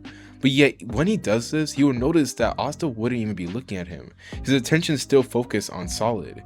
As before Noelle could really do anything, this is when suddenly gasps would then be heard throughout the banquet hall as the room would grow silent. Now Noelle would be confused at this until suddenly he would then feel blood running down his cheek. He would notice the blood first when it lands on his hand, as when he finally ends up touching the side of his cheek, when he finally ends up touching his cheek, he would actually notice the blood. As he ends up looking confused before turning to behind him, and when he does, he sees one of the knives that they were given to enjoy their food and everything was now imbued deep into a wall. As Noelle would look at it in shock, as you could see his face beginning to pale. I didn't even see it, nor sensed it. He would turn back to Asta, who was now once again still looking at Solid with that same serious look on his face. "I'll say this again. Apologize," Asta repeated, as Solid looking at him now with true fear and desperation. This is when he will do the only thing he can do to get out of the situation. He will bow his head down. He could feel the tears of frustration coming out from him, but he could do nothing more, as he would then release a small yet weak mutter. I'm sorry, Noel." He would say this in such a broken and damaged tone, as Asta, after hearing this, would then casually let him go. As he then calmly walks back to his friends, him dropping the serious expression, as everyone in the banquet hall grew silent at this very pathetic display, as Solid would be there on his knees, still crying. But right before, anyone could say anything else, this is when Asta would then stop. As he would turn back to them for a brief moment as he speaks. Magic Knights are meant to protect the people of the Clover Kingdom. But I honestly have to question, how do you expect to be a Magic Knight when you despise the very people that you're supposed to protect? Asta would raise an eyebrow as he looks at not only the Silva siblings, but also the nobles. As he looks at many of the noble Magic Knights that were there, as many of them looked down, while others looked at him with intrigue and even respect. As after Asta would say these words, this is where we will see him walk back to his group, as he returns to his casual yet peaceful expression, as everyone can do nothing more but remain there in silence. Until suddenly the door would then burst open. What was going on? I sensed Nozel's presence. What happened? Fuegoleon would look around hastily as he tries to understand what was going on, only to see the silence of just the tension in the banquet hall, and also the amount of silence that was going on. As from here, this is where we will do another brief time skip. The hall remains silent as we see Asta eating peacefully. He would just be there casually eating his food while having his eyes closed as he enjoyed the flavor that the food was giving him. He was enjoying this. And while he would be doing this, in the corner you could see that his friends were sending him the biggest side eye imaginable. As while Yuno would be sending him a curious gaze, we could see that Mimosa, Klaus, and Noel would all be sending Asta worried looks, as they'd never seen him react or behave in such a manner, so seeing their friend like this, it was concerning. But while Asta would be eating in silence, and as this would continue on for a brief moment, this is when suddenly a man would then burst in, panicking. "Everyone! The Clover Kingdom! It's under attack!" He would say this as the room would be, everyone would pause first, before it would then erupt into chaos. Alright, so following the events that happened in the last part, we will now enter into the present, as we see the capital in chaos. Smoke curled from toppled buildings and the sound of distant screams mixed with the clashing of magic and steel. Within the midst of all this, we will see that in the banquet hall, the captains and the Magic Knights gathered, urgently discussing about how to counter this sudden attack, as spells flickered from their hands, maps littered the tables, and tense voices overlapped as they tried to coordinate defense. Meanwhile, Noelle would be seen lingering near the back, quiet as always, listening to the discussion, although her thoughts drifted for a brief moment, as she would be searching the room for a familiar figure, only to see that he wasn't there. As she would be murmuring Asta's name under her breath, as her brow would then furrow in worry. Where could he be? She would mentally say this, as she had come to rely on him as not only as a comrade, but as someone she could trust in moments like these. As now turning to elsewhere, we will see Asta as he was already in motion, darting through the streets of the capital at impossible speeds, cutting down any undead or hostile creatures in his path, as his movements were precise, calculated, yet fluid, almost like dancing between attack and protection. As civilians scattered at his commands, his presence giving them the courage to escape the chaos, as turning sharply down a narrow street, this is where Asta's eyes widen. As ahead of him, he will see a man of average height, with long, messy, light purple hair and a piercing blue eye, as he had his hand raised, ready to strike at a little girl cowering in the corner. And without a moment of hesitation, Asta surged forward, palm outstretched. As it will be here at this very moment that we will turn to Rades, as we see an impact hit him squarely in the chest, sending him crashing into a wall with a defining boom. As you will see him cratering into the wall, with dust and debris filling the air as he struggled to regain his footing. Meanwhile, a short distances away, we will see Asta as he stepped protectively in front of the girl, his expression rare as he had a glare on his face with an unspoken warning. As right beside him, you'll see the girl still trembling as he decides to lessen up a little bit before kneeling in front of her and then offering her a gentle yet calming smile, reassuring her that he won't let anything happen to her, which causes the girl to be, relieved that she ends up thanking him. As once this was taken care of, we will see him turn his gaze back to Rades, and Asta's eyes harden again. From his grimoire, he drew a single dagger that pulsed with ominous black shimmer of anti-magic. Meanwhile, Rades groaned as he would be coughing up blood, his confusion and pain clear as he struggled to comprehend what the heck just hit him. What hit me? He muttered, clutching his sides, then his eyes locked onto Asta. Recognition and perhaps rage flared. You a magic knight? Well, let me tell you something, that little weak blow won't do anything. It can't keep me down. As he would say this, he would try to force himself to gather his magic, ignoring the searing pain, but before he could form a single spell, Asta would vanish. As in an instant, a cold steel would then press against Rades' throat, as is when a voice would then ring out. Don't even think about it.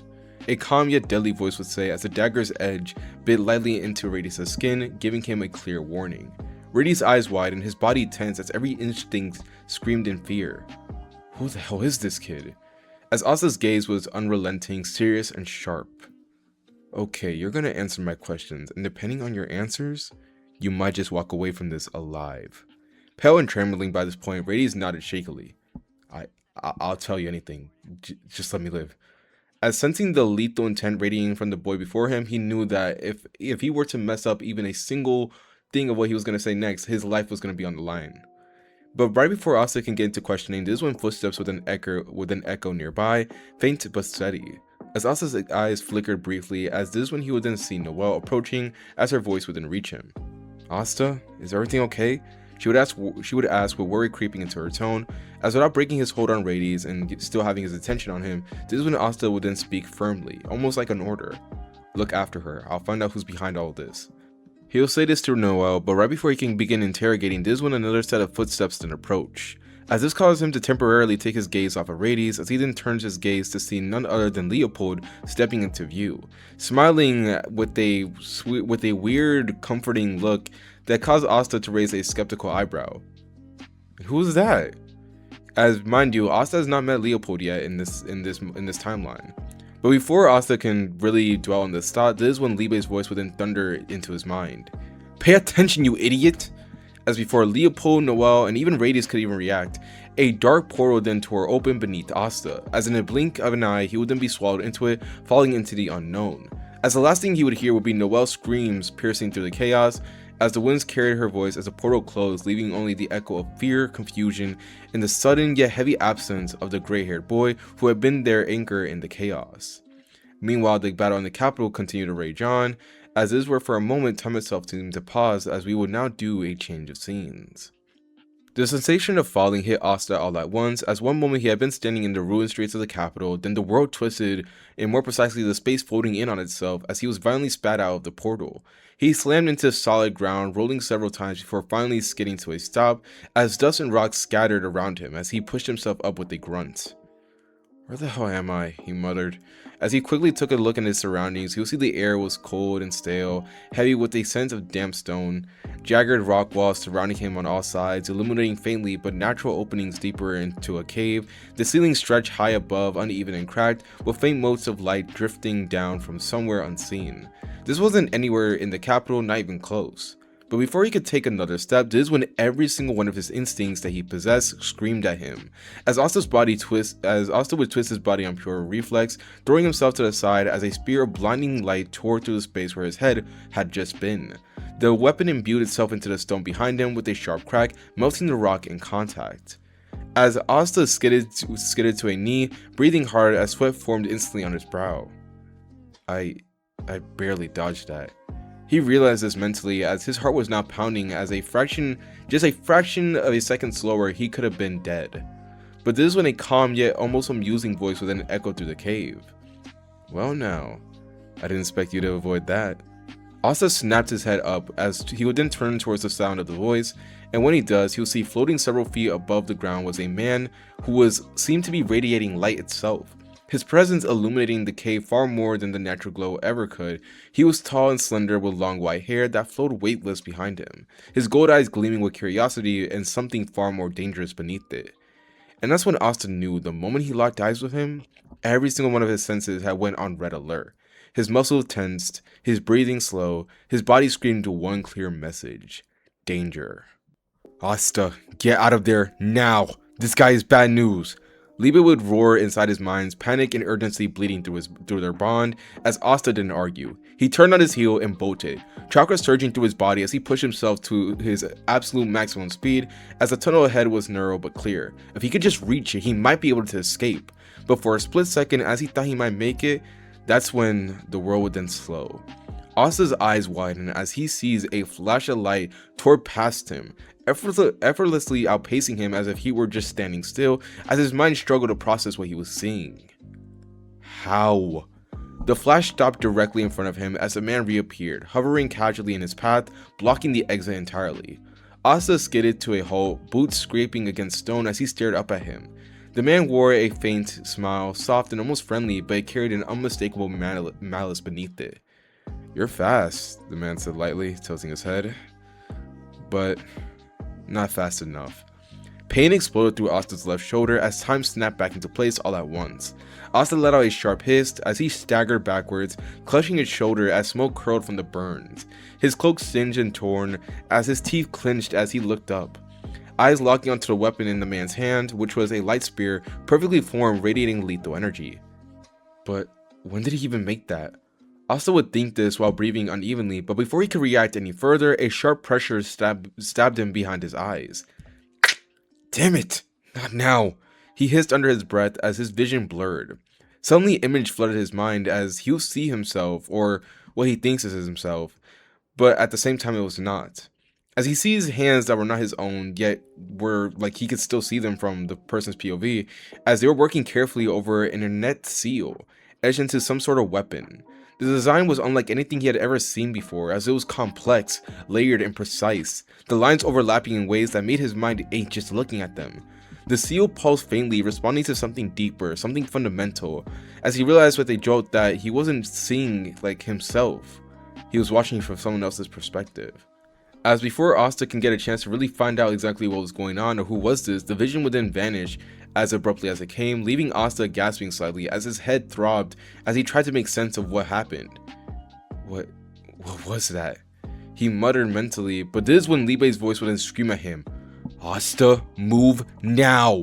He would scream at Asta mentally, while Asta's eyes then snapped back, as he would then see the man literally descending from above him with another light spear that was already flying towards him, tearing through the air with terrifying speeds.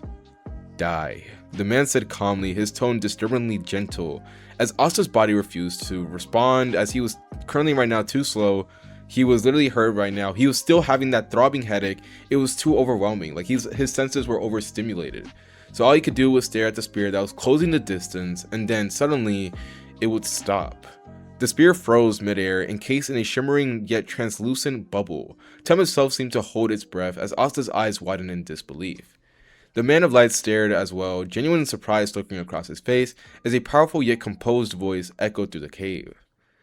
"Whew, looks like I made it just in time." Asta turned towards the voice, his breath catching up to him, as there standing would be the calm and composed as ever, Julius Novachrono, the Wizard King. As he smiled warmly at Asta, his presence instantly dispelling some suffocating pressure in the cave, as he apologizes to Asta, saying that he should have arrived sooner. But then his expression then shifted.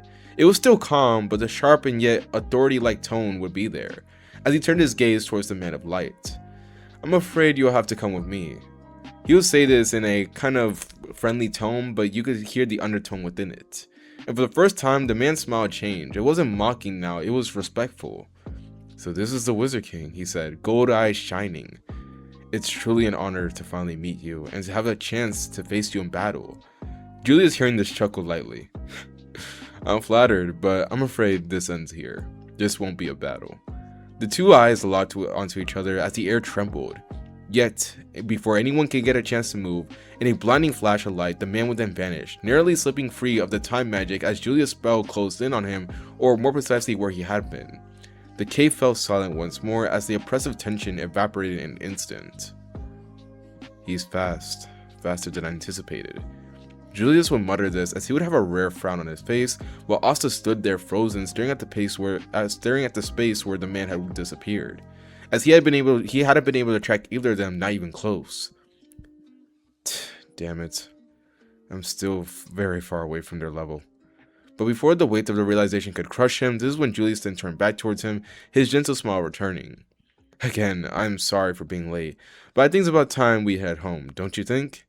He would say this, trying to shift the tone of the whole situation, but Asta just nodded silently. As Julius placed a hand on Asta's uninjured shoulder, as in an instant, time would then fold before they would then vanish, as the cave would be left empty, save for the scorched stone, as the lingering echo of the battle that had taken place would still remain. As from here, we will now do a time skip as well as a change of scenes. So now flashing forward to when Asta and Julius arrived, this is where we'll then see the rest of the events for this arc then play out pretty similar to the main timeline. As once there, this is where Asta will be checked on by his friends, as Julius will then give the announcement about the Eye of the Midnight Sun, their organization, and more precisely about what the leader is, or again more precisely what his magic was, which was a light magic user. As naturally, this causes immediate worry to be spread across the Magic Knights, but this is when Julius once again encourages them, saying that they will face this threat and that they will overcome it. As this causes all of them to then resolve to get stronger, but while all this was happening, we will see Asta silent, as by this point now, his mind was going through multiple calculations and a bunch of other things that were rippling through his mind, as currently right now, he just can't help but replay that fight again and again. The flash of light that outpaced him so easily, the burning pain in his shoulder, the helplessness of being unable to move as death closed in, and the sheer yet overwhelming gap between himself and the man who wielded light. And that's not even including the Wizard King. I couldn't even follow them. Not the Wizard King, nor the man.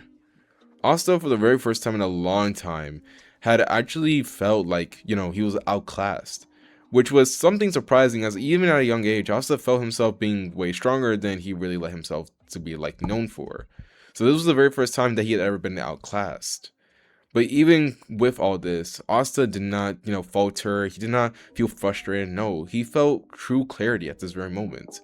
He understood that he had a flaw. He understood that he wasn't at the level that he wanted to be, and he understood that he still had a long way to go.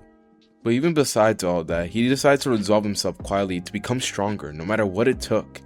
As to Asta, there was one thing that was absolutely certain. The next time that he faced off against the Eye of the Midnight Sun, he wouldn't be so helpless, and he will be able to beat them. As from here, this is where we will now do a time skip to a week passing quietly after the chaos at the capital. We will see the Cobra Kingdom as it returned to a fragile sense of normalcy, as at this point now, the streets were being repaired, rumors spread, and the Magic Knights continued on with their duties. But yet beneath all the calm and everything, we will see the whispers of the Eye of the Midnight Sun lingering, as among those who had witnessed the attack firsthand, the unease had never fully faded. But we're not focusing on the capital for now. No, we're focusing on a much more familiar area. I'm talking about the lesser known Market District. As tucked away behind twisted alleys and, a bunch of storefronts, you will then see the very familiar blacksmith shop that Asta went to earlier. The air inside was thick with the scent of metal, oil, and smoke, yet the steady heat of the forge radiated through the stone walls. We will see Asta as he stood near the counter, arms crossed loosely, with his eyes wandering around the store while he waited. Besides him, we will see Finro as he leaned closely, just casually propped against a pillar, spinning a small spatial cube between his fingers out of habit. So, you never actually told me why you wanted to come back here. Finro said this, breaking the silence, his tone light but curious. Yeah, I know. I just needed something, Asta said softly. That's it? You dragged me into a hidden market just for that? Finro would ask this with a raised eyebrow, but Asta continued, not looking at him with a deadpan expression. I didn't exactly drag you. You kind of insisted on coming. Now, Finro immediately became defensive, saying that he had the right to be concerned and everything about his kohai disappearing into a shady district, but Asta just glanced at him with a smile and didn't say anything else, as after all, he was here for one important reason, and that was it. Before the conversation could continue, the sounds of footsteps echoed from the back of the shop. The blacksmith emerged from the curtain, as there we will see that in his hands would be a sturdy wooden box, warm but well crafted, with metal clasps holding onto it shut.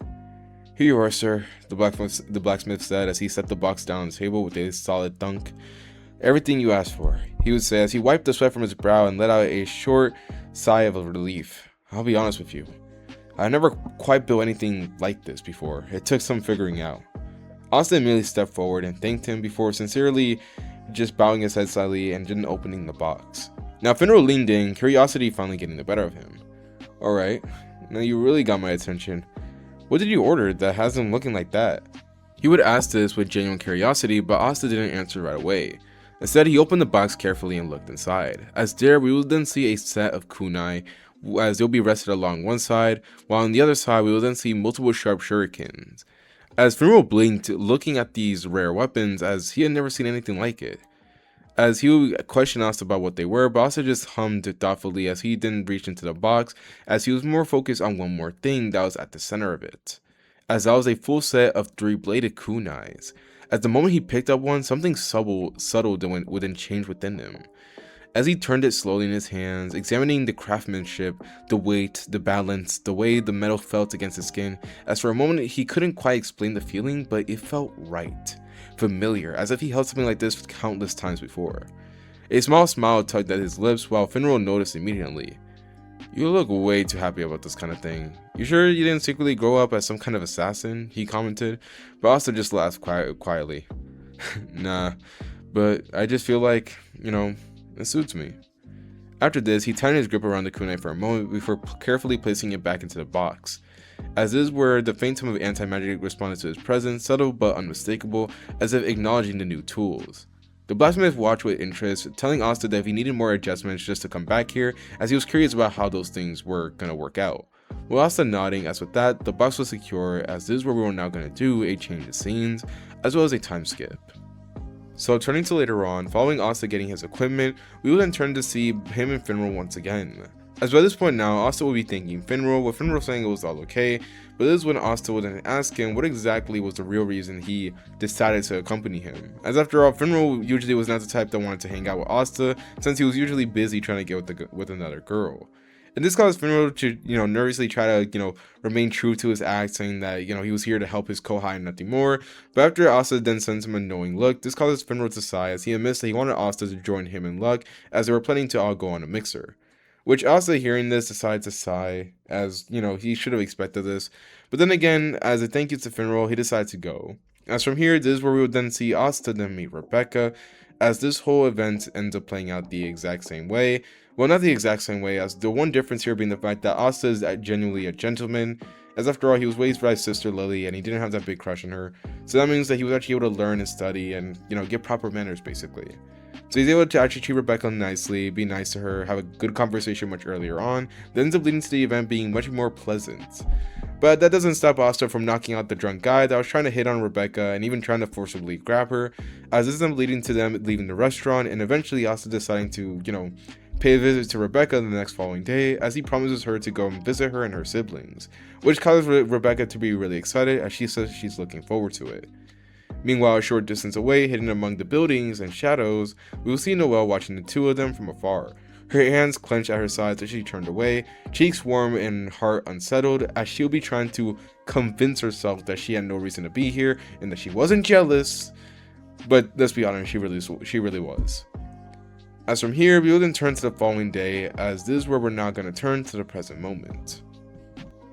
As currently, we will now see Asta, as after being dropped off by Magma, he will be spending his time here at Rebecca's village, getting to know her and her siblings, as he'll be playing along with them, as well as some of the other village kids that decide to, check out the cool magic night they decided to visit, and even some kids from the church. As we see Asta enjoying his time, as it reminded him when he got to spend time with his siblings, but while he will be enjoying his time here and, having fun, this is where, without warning, every instinct that Asta had screamed at him. As before anyone could register the danger, Asta moved. He grabbed Marie, who was playing right beside him, as he decided to, twist his body sharply, stepping to the side as a beam of light shot past where his head had been just a few moments earlier. And to say where his head had been would be an understatement, as it really just hit the entire area where he was legit standing. As the beam tore through the air, slicing cleanly onto the ground behind him, as the village froze, everyone watching the scene would actually freeze up, as Asta landed firmly, yet placing Marie behind him, crouching protectively in front of her as his eyes snapped towards the source of the attack. As standing a short distance away was none other than Ghosh. Hatred burned openly in Ghosh's eyes as he stared at Asta. Die. But before he could do anything else though, this is when a crushing pressure would then slam down on him. It felt as if the air itself had turned hostile, as a killing intent will be wrapped around him, suffocating him. As Gosha's thoughts spiraled in panic as he wondered why he can't move. Gosh, I'm going to give you to the count of 10 to explain why you just tried to attack me and this child. Asta would say this, his eyes were sharp and focused as he stared coldly at Gosh, who struggled to lift his head as he would stare at Asta, and he would only flinch when he sees his eyes, as he could tell that there would be no hesitation compared to what Asta was going to do next. Shakily, this is when Gosh would then mutter that Asta was getting in the way and that he should die for interrupting his time with his sister, and the words were like, these would hung in the air for a few moments, pausing the entire event, as Asta stared at him for a few seconds longer, and then just exhaled sharply as the pressure vanished while Asta just rubbed between the space between his eyes in frustration as he would be staring flatly at Ghost with a deadpan expression. "Are you an idiot?" Asta muttered. He looked back down at Ghost. "Let me ask you something, okay? I need you to explain this. What do you think would have happened if by some accountability I did not dodge and I instead let myself get hit by the attack, alright? Mind you, your sister was right next to me. So do you not think at any moment you could have hurt your sister too?" Ghost froze for a moment as he didn't think about this, but then literally his body then stiffened, as in a comical fashion. We will see him then turn into a literal stone as he crumbles, his eyes widen, mouth hanging open as a realization hit him like a brick. I didn't think about that. He would say this mentally, as a mental image alone made his face drain of color. Unbelievable. Asta sighed again, pinching the bridge of his nose. As turning away from Ghosh, Asta would then walk back towards Rebecca, apologizing to her, only for Rebecca to say that it was alright, asking if Asta wanted to eat, and also his friend or companion, with Asta just saying, a friend from the squad, but that was about it. As after a brief time skip as well as a change of scenes, we will see the day slowly melting, as from here we will see events continue to remain pretty similar to the main timeline. Asta will spend his time with Rebecca and her siblings, all the way to the point where it will be nightfall, as this is where Asta then decides to spend the night at Rebecca's place. And for a brief moment, everything was going pretty calm. But unfortunately for Asta, his senses never rest. As by the time night has fully settled and most of the village have been preparing for sleep, Asta quietly excused himself. He stepped outside, the cold night air brushing against his face as the moon hung low above, illuminating the rooftops and casting long shadows across the ground. And that was when he felt it. A disturbance, subtle but wrong. Asta stopped walking as he then looked into a far-off distance. Far from the warmth of the village center, two figures would then emerge from the darkness at the outskirts. One walked confidently, posture straight and arrogant, while the other followed a step behind, his movements oddly eager. This would be Neej and Baro. Baro let out a low chuckle, folding his arms as he surveyed the village. "Go on," he said in a snobby yet commanding voice. "Do it." Neej smiled softly, his eyes glinting in the moonlight. "I'm really looking forward to meeting my new friends." He replied cheerfully as he raised his hands into the air, mana beginning to gather as the temperature around them dropped ever so slightly, as faint snowflakes began to form in the air. But before the spell could be completed, this is when cold steel would then press against both of their throats. "Don't move." The voice was calm, flat, yet dangerous, as Neej and Baro froze instantly. Their eyes widened as they slowly shifted their gaze upwards, and when they did, they couldn't believe what was happening. As somehow, some ways, standing right behind him would be Asta, but he'll be having a cold, stone, serious expression, as he'll be holding both of his kunais directly to their necks, as neither of them had sensed his approach or even knew of his presence until they locked eyes with him. When did he? Baro's thoughts would be in panic as he tried to calm himself down, while Neej just swallowed hard, a bead of sweat trailing down his cheek, as he had felt nothing, no presence, no sound. Nothing. I'm going to ask this once. Who are you? Asta said this quietly, but the anti-magic kunai resting just close enough to them reminded them how little room for error they had, as the night air seemed to hold its breath while Neej and Baro paled visibly. their earlier confidence evaporating under Asta's unwavering stare, as neither dared to answer immediately. The weight of his pressure making it clear that any wrong move, any hesitation, could be their end. As the tension thickened, heavy and suffocating as the village slept on behind them, unaware of how close danger had crept. So, to continue from where we last left off, we will now do a brief time skip. Turning to a short while later, we will then turn to the outskirts of the village that were quiet once again. We will see both Neej and Baro lay spread on the ground, both unconscious with matching lumps rising proudly from their heads. The earlier attention had been replaced with a still, uneasy silence. Fireflies drifted lazily nearby, completely unaware of how close the village had come to a disaster. Asta stood a few steps away from the two criminals, arms crossed while his eyes lowered in thought. Meanwhile, inside his mind, Li Wei's voice with an echo. So, what's the move? You gonna tie them up and call it a day, or are you planning something else? Asta didn't answer immediately. During the interrogation, before knocking them out, he had learned everything. Their plan had been simple yet vile. Use snow magic to create confusion, kidnap the children, and then drain them of their magic energy, then deliver said magic energy to a client who's paying handsomely for it.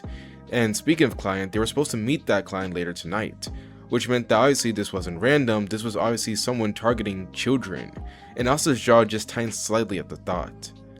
If we just hand them over now, the one paying them disappears. You won't be able to get them. Li Wei continued, with Asta just nodding his head. Yeah, that's what I'm thinking. But before he can continue strategizing, this is when a voice will then ring out. I finally found you! Asta didn't even flinch. From behind him, Ghost stormed into view, his grimoire hovering at his side, expression twisted in exaggerated, cartoony outrage. It's time for you to pay for your crimes! Shut up!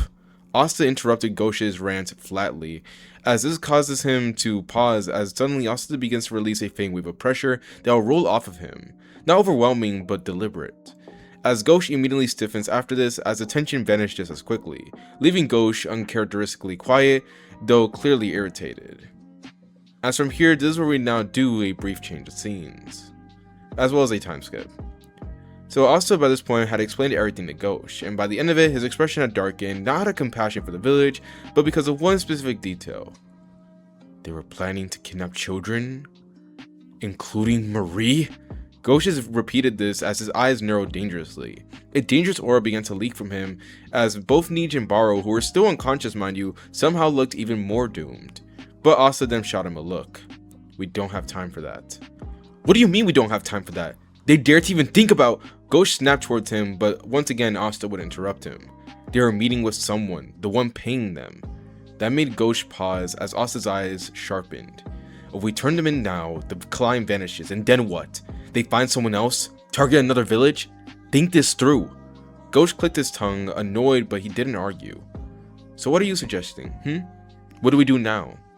Asta went quiet again. He replayed the details in his head, the meeting location, the timing, the client expecting results, and the fact that Neej's magic was essential to the plan. And then eventually, a slow yet calculated thought began to form. As after a moment, Asta lifted his gaze and then turned to Ghost. I have a plan. As from here, this is where we're now going to do a time skip along with a change of scenes. Turning to deep within a cave, we will now hear the sound of footsteps echoing, as we then see Baro stumble into the cave, clutching his sides as his clothes were torn, his face bruised, and breathing uneven as if he had barely escaped something catastrophic. He paused near the center, glancing around anxiously, shoulders tense. Where are they? He muttered under his breath, but this is when suddenly a low hum began to fill the cave, as a circular portal tore open in midair with a faint ripple of mana wrapped around it.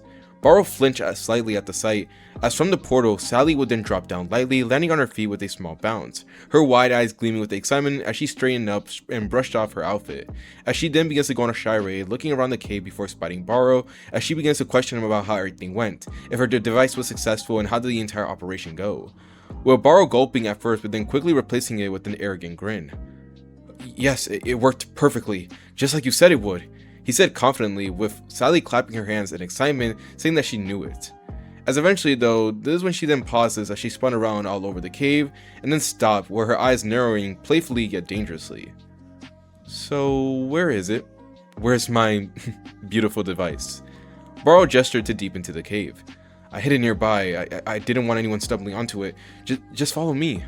Sally shrugged and decided to do so as the two began walking further inside, their footsteps echoing as along the way, Baro just kept talking, glazing the amazing device that Sally had created and even asking how she even came up with the idea and developed it.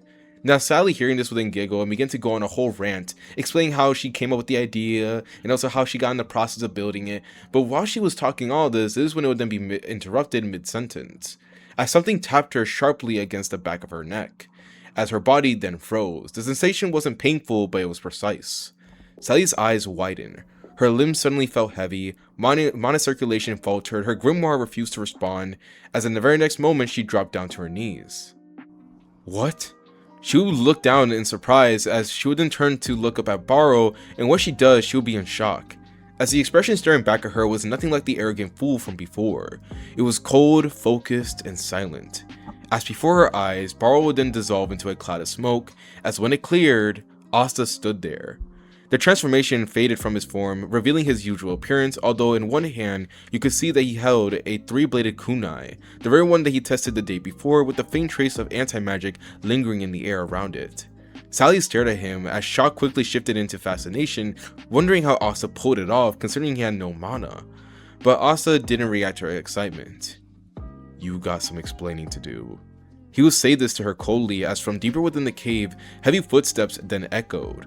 Ghost would then emerge from the shadows, dragging the Rio, Baro, and Nij by their collars, who were both unconscious and still bound, their heads lolling as they were hauled across the ground, with Ghost just looking even more furious and pissed off.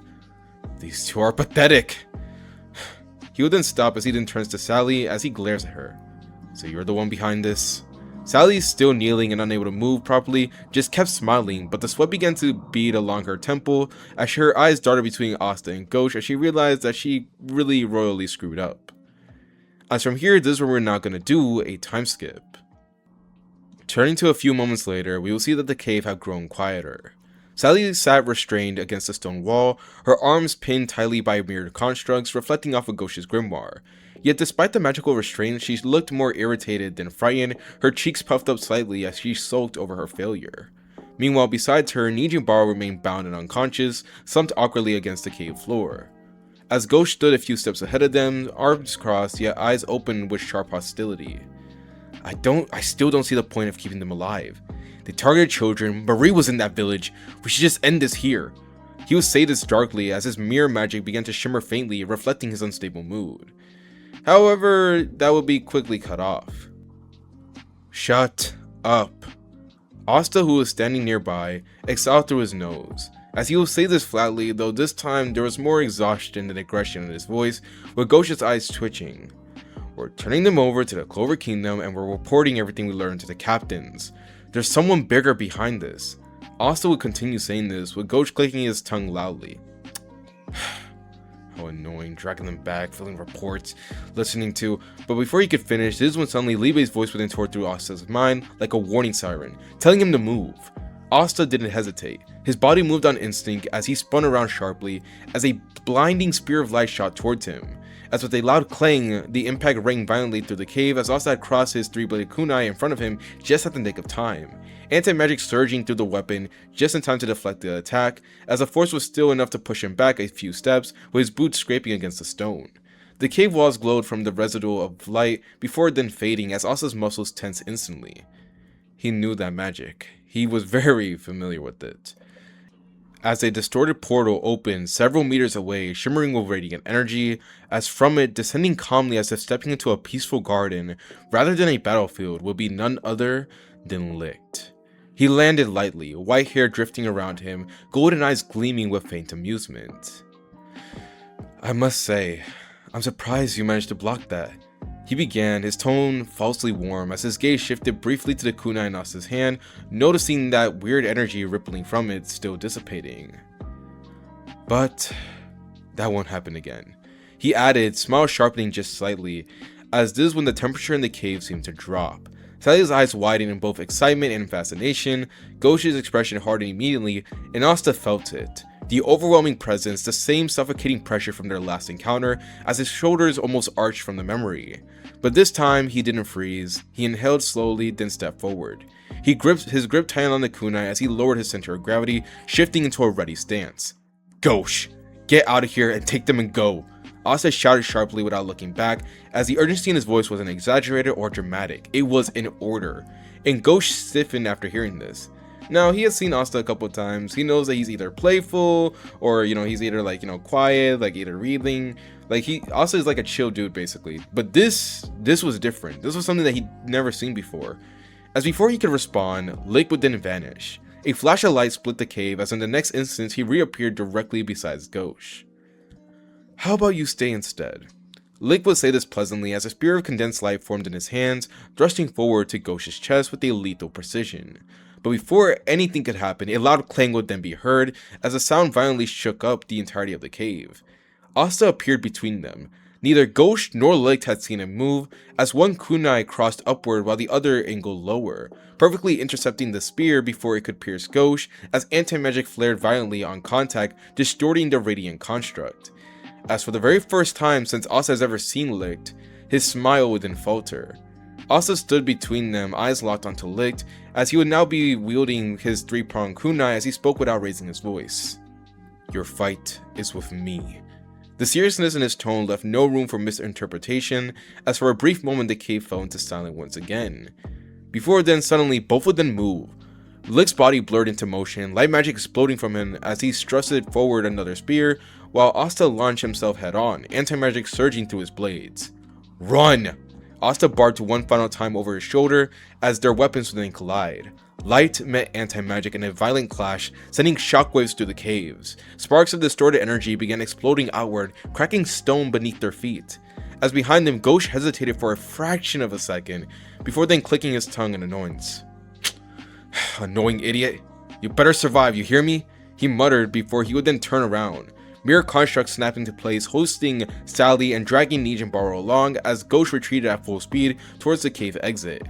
As seeing them escape, Lick's expression hardened as the faint smile finally vanished from his face completely. Now, I'm annoyed. He pushed off, separating from Asta in a burst of light before ascending into the air, hovering high above the cavern floor as Asta landed lightly, sliding back several feet before stabilizing himself, his eyes never leaving Lick. Meanwhile, inside his mind, Asta will be getting cussed out. Idiot! Libe snapped. We need to leave! We can't win this fight head on! But Asta replied mentally, steady and firm. We need to buy them time. Just long enough. And Libe, after hearing this, would then groan. Your stupid noble personality is going to get us killed! But despite the complaint, anti-magic began to flow much more smoothly. Fine, but stay sharp. I'm not ready to die yet. Libe would continue as Asta grinned slightly. Me neither, pal. As after saying this, he began to draw more anti-magic, letting it course through his arms and into the twin kunai. The air around him subtly distorted as dark currents began flickering faintly against the cave walls. Meanwhile, from above, Lick narrowed his golden eyes. He was unfamiliar with this energy. He didn't know what weird power Asta was using, but he could feel it was wrong. But that didn't matter, as he felt guaranteed that he could win. As while staring at Asta, he would then form dozens of light spears that would form from behind him in perfect formation, hovering like a heavenly arsenal. You won't escape death this time, Lick declared calmly as with a flick of his hands, all of them launched simultaneously. The cave illuminated in a blinding light as Asta inhaled sharply. As in the very next minute, chakra then surged through his body, reinforcing his muscle and bones as he pushed his speed beyond its normal limits, as he then moved. The first spear, and then the second, and then the third, and then the fourth, and then the fifth, it didn't matter how many of them were sent, each strike met with precision, controlled counters, and every deflection created bursts of smokes and shattered stone, dust exploding outward and quickly filling the cave entirely, as Asta had been able to deflect every last one of those attacks. As to an outsider observing it, it would look impossible. But Asta didn't hesitate, as by the time the final spear had finally launched, he knocked it aside with a powerful cross swing. Silence followed soon after as smoke swallowed the battlefield. Above it all, Lick stared down at the dust cloud as he muttered quietly, looking at it. Is he dead? As he continued staring at the cloud though, this is when from within the haze, a glint would then be seen. A single kunai shot outward towards Lick's face, as he would then tilt his head smoothly, letting the blade pass just inches from his cheek, but right before he could say anything else, something would then feel wrong. Time didn't slow, but his perception sharpened just a bit, as a faint, sizzling sound reached his ears. What is that?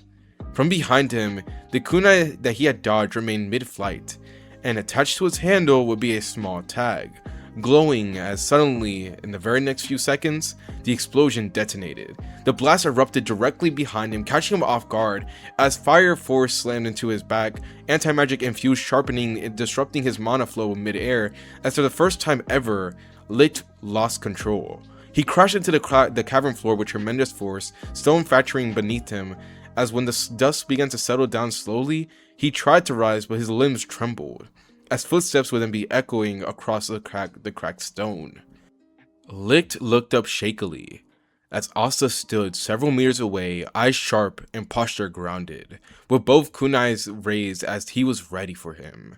And Lick just glared at Asta, now with full anger being on display, as Asta lowered into his stance once more. Lick rose from the cracked stone, golden eyes burning now, not with amusement but irritation, as explosions had done more than enough to bruise him, as without wasting any more time, he would then rush at Asta once again. But this time his movements, while still terrifyingly fast, were no longer flawless, as when they moved at the same time, light and anti-magic collided once again, but this time, Asta kept up. Their weapons clashed in rapid succession, kunai scraping against the radiant spears, shockwaves splintering the cave walls, with each impact cracking the stone and sent dust raining from the ceiling. Lick pushed forward aggressively, but the slight delay in his speed was enough. Asta saw it, he tracked it, he adjusted to it, as after another clash sent both of them skidding apart, Lick's annoyance grew more visible with every exchange, but yet Asta remained completely composed. Alright, I think I bought enough time. Go should be far enough by now. Asta would think this mentally, however just as the thought had crossed his mind, this is when every one of his instincts he possessed detonated at once. Dodge! A massive claw tore through space where his torso had been on an instant earlier, as Asta twisted mid-air, barely avoiding the beast-like strike as he leapt back. Where did... He stared, but this is when he would then be interrupted. Behind you! Libe roared in his mind as Asta pivoted again, as a swarm of light spears, not from Lick, rained down from his blind spot, as he only deflected 2 of them but then evaded 3 more. And right after doing this is when then a stream of searing flames tore through, well, the cave floor, as Asta had no choice but to flip backwards, creating distance at last. As when he landed, his breathing would be controlled but tense as he finally saw them. 3 figures now stood beside Lick, as Lick's voice echoed calmly. The 3 before you now are known as the Third Eye, and may you be warned that each one of them are stronger than myself. He would say this as his gold eyes shifted slightly as he then begins to introduce Asta to every last one of them. Raya, Fauna, and Veto. As Asta, after seeing all of them, his jaw would then tighten slightly. 4 of them, Asta thought grimly as he narrowed his eyes. I need to get out of here. Now. But before he could even attempt an escape, they would move. All 4 attacked simultaneously as claws, flames, spears, and copied magic flooded the cavern, as Asta was forced into pure survival mode, as he would have to block, twist, deflect, duck. Each strike carried enough power to end him outright, as he was analyzing every last one of them as much as he could. I can't. This is too much. I can't outmaneuver all 4 for long. As after another blast slammed near him and throwing him sideways, he landed hard, rolling before then pushing back to his feet. His options were thinning rapidly. I don't have a clean escape route. They're boxing me in. Veto lunged again as Asta barely slid beneath the claw, flames erupted from the side, and Raya magic mimicked a barrage from above, and Lick prepared another piercing strike. As Asta's breath began to deepen once more, this is where one single thought began to form in his mind. There's only one choice left. Libe. He would call him out mentally as a pause would happen for a few moments before finally Libe would then speak up. You're not seriously, but Asta would then interrupt him. Just get ready. Another attack nearly grazed Asta's cheek as he backstepped once again, creating a narrow pocket of space as Libe once again spoke up, now quieter. Are you sure? Asta hearing this with an inhale. Yes. He flipped his kunai into a reverse grip, closed his eyes, and then focused. As while doing this, the four members would then rush at him again, fully intending on finishing him off. But before they could reach him, this is when darkness would then erupt. A violent surge of black and red energy exploded outwardly from Asta's body, distorting the air and cracking the cave floor beneath him. Mana twisted unnaturally around him and repelled and devoured by this foreign forest that was never seen by anyone. As by the time that Asta's eyes had snapped open, his green eyes shifted, as dark red flooded into his irises, as slit pupils narrowed. As in a flash of black and crimson, Asta vanished. He didn't dodge, he didn't leap, he blitzed past every last one of them. And none of them had saw the movement. Not even licked. The wind pressure carved through the cave as Asta's form tore through the exit path and disappeared into the night beyond. Meanwhile, the four turned sharply, looking on in complete stun. But before they could pursue, Lick staggered. His spear dissolved that was in his hand as he then collapsed down to one knee. As seeing this, his companions immediately rushed towards him in worry, as Veto, Fauna, and Raya immediately rushed towards him as their expression had turned into that worry. And when they finally saw what happened to him, their expression paled immediately as they actually looked fearful at what they saw. Across Lick's chest would be a deep slash, ran diagonally from his shoulder to his waist, as a black and red energy seeped from the wound, hissing as it ate the surrounding mana. Impossible, Raya muttered as Fauna just stared at him in shock, meanwhile Veto would just be looking pissed, but also like he actually showed like a little bit of fear. As none of them has seen it happen, not one of them has seen such a powerful strike. And Lick himself, he had fallen unconscious, no longer being able to stay awake due to the fact of the surprising pain. As from here, the cave then fell into silence once again, and far beyond its shattered entrance, we would then see a streak of black and red vanish into the darkness. As from here, this is where we're now gonna do a time skip. Turning to outside the cave, we would then see a figure stumble out from its entrance, or from the entrance that was made up by him, as this will be Asta. His breathing was ragged as each step felt heavier than the last.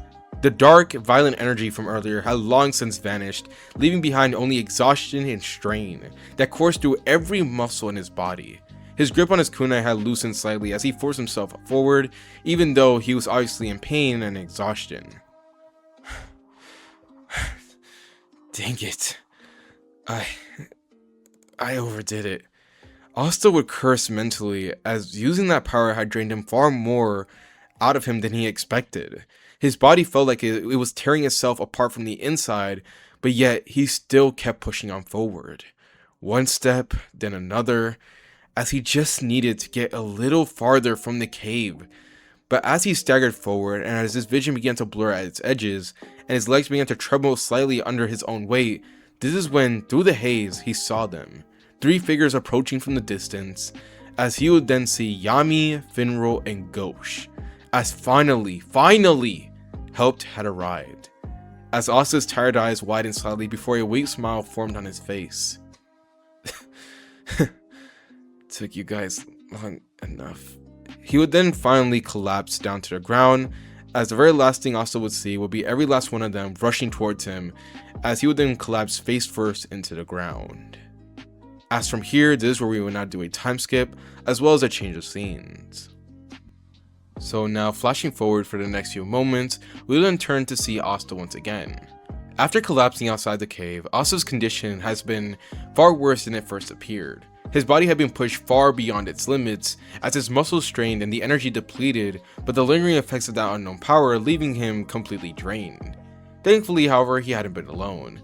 Finro had reacted first, opening his spatial portal without hesitation, as alongside him, Yami and Ghosh had ensured that Asta was secured and transported immediately, as there was no time to waste. Within moments, Asta would be taken straight to the capital, as throughout the days that followed, which were quiet, he had been focused on completely just recovering. As Asta remained unconscious for a time, his body slowly stabilized under the care of the kingdom's medical mages, as even for someone with his level of physical resilience, the strain he had put himself through had been severe. But as always, he endured. And eventually, when his eyes opened, after some time, he was back on his feet. Not long after his recovery, Asta found himself standing once more before the Wizard King.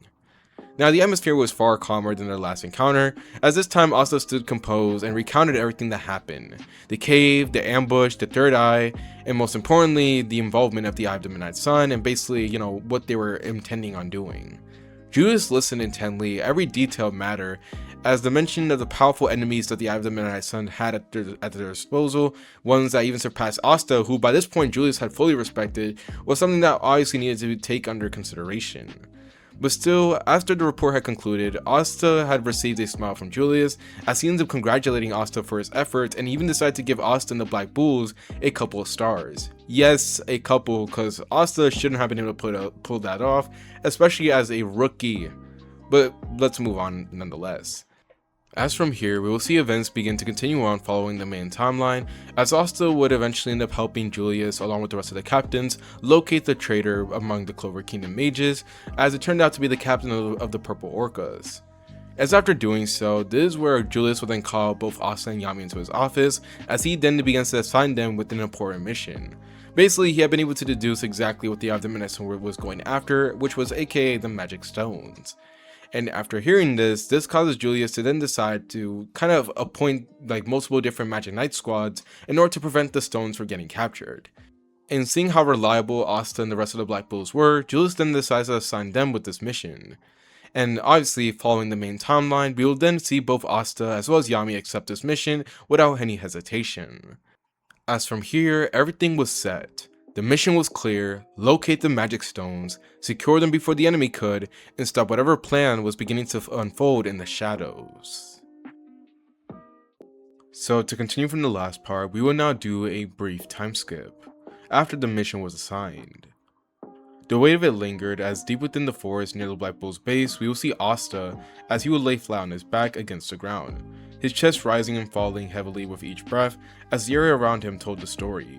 Broken trees, split earth, deep cut carves into stone and wood alike, as it looked less like a training ground and more like the aftermath of a battle. Asta slowly lifted his arm, letting it fall back down as he exhaled slowly. Not enough. His voice was quiet yet frustrated. Despite everything, despite how far he had come, it still wasn't enough. Not after what he had faced, and not after seeing just how far ahead monsters like that were. With a small grunt, he forced himself up, his body shaking slightly as he stood. He would walk over to a nearby water bottle, picking it up and taking a long drink, as the cold water helped. As after a few moments, he let out a breath and moved over to a nearby log, sitting down to rest. The night was calm and peaceful, a stark contrast to the chaos he had faced not even that long ago. Meanwhile, perched quietly beside him would be Nero. Asta glanced at her, a small yet relaxed smile forming on his face as he begins to speak. It's quite nice out here in this time of night. He leaned back slightly, looking up at the sky. The forest is always like this. It's calm. I kind of get why I keep coming back here every single time. It's so peaceful, you can say. His tone was soft now, tired but genuine. As for a while, he just talked about nothing in particular, about training, about the mission, about random thoughts that crossed his mind, and Nero simply listened. The silence between his words wasn't uncomfortable, it was natural, peaceful in fact. Until suddenly Asta would then stop. He turned his head slightly, looking at her. His smile remained, but his eyes shifted. Still calm, but sharper, more focused.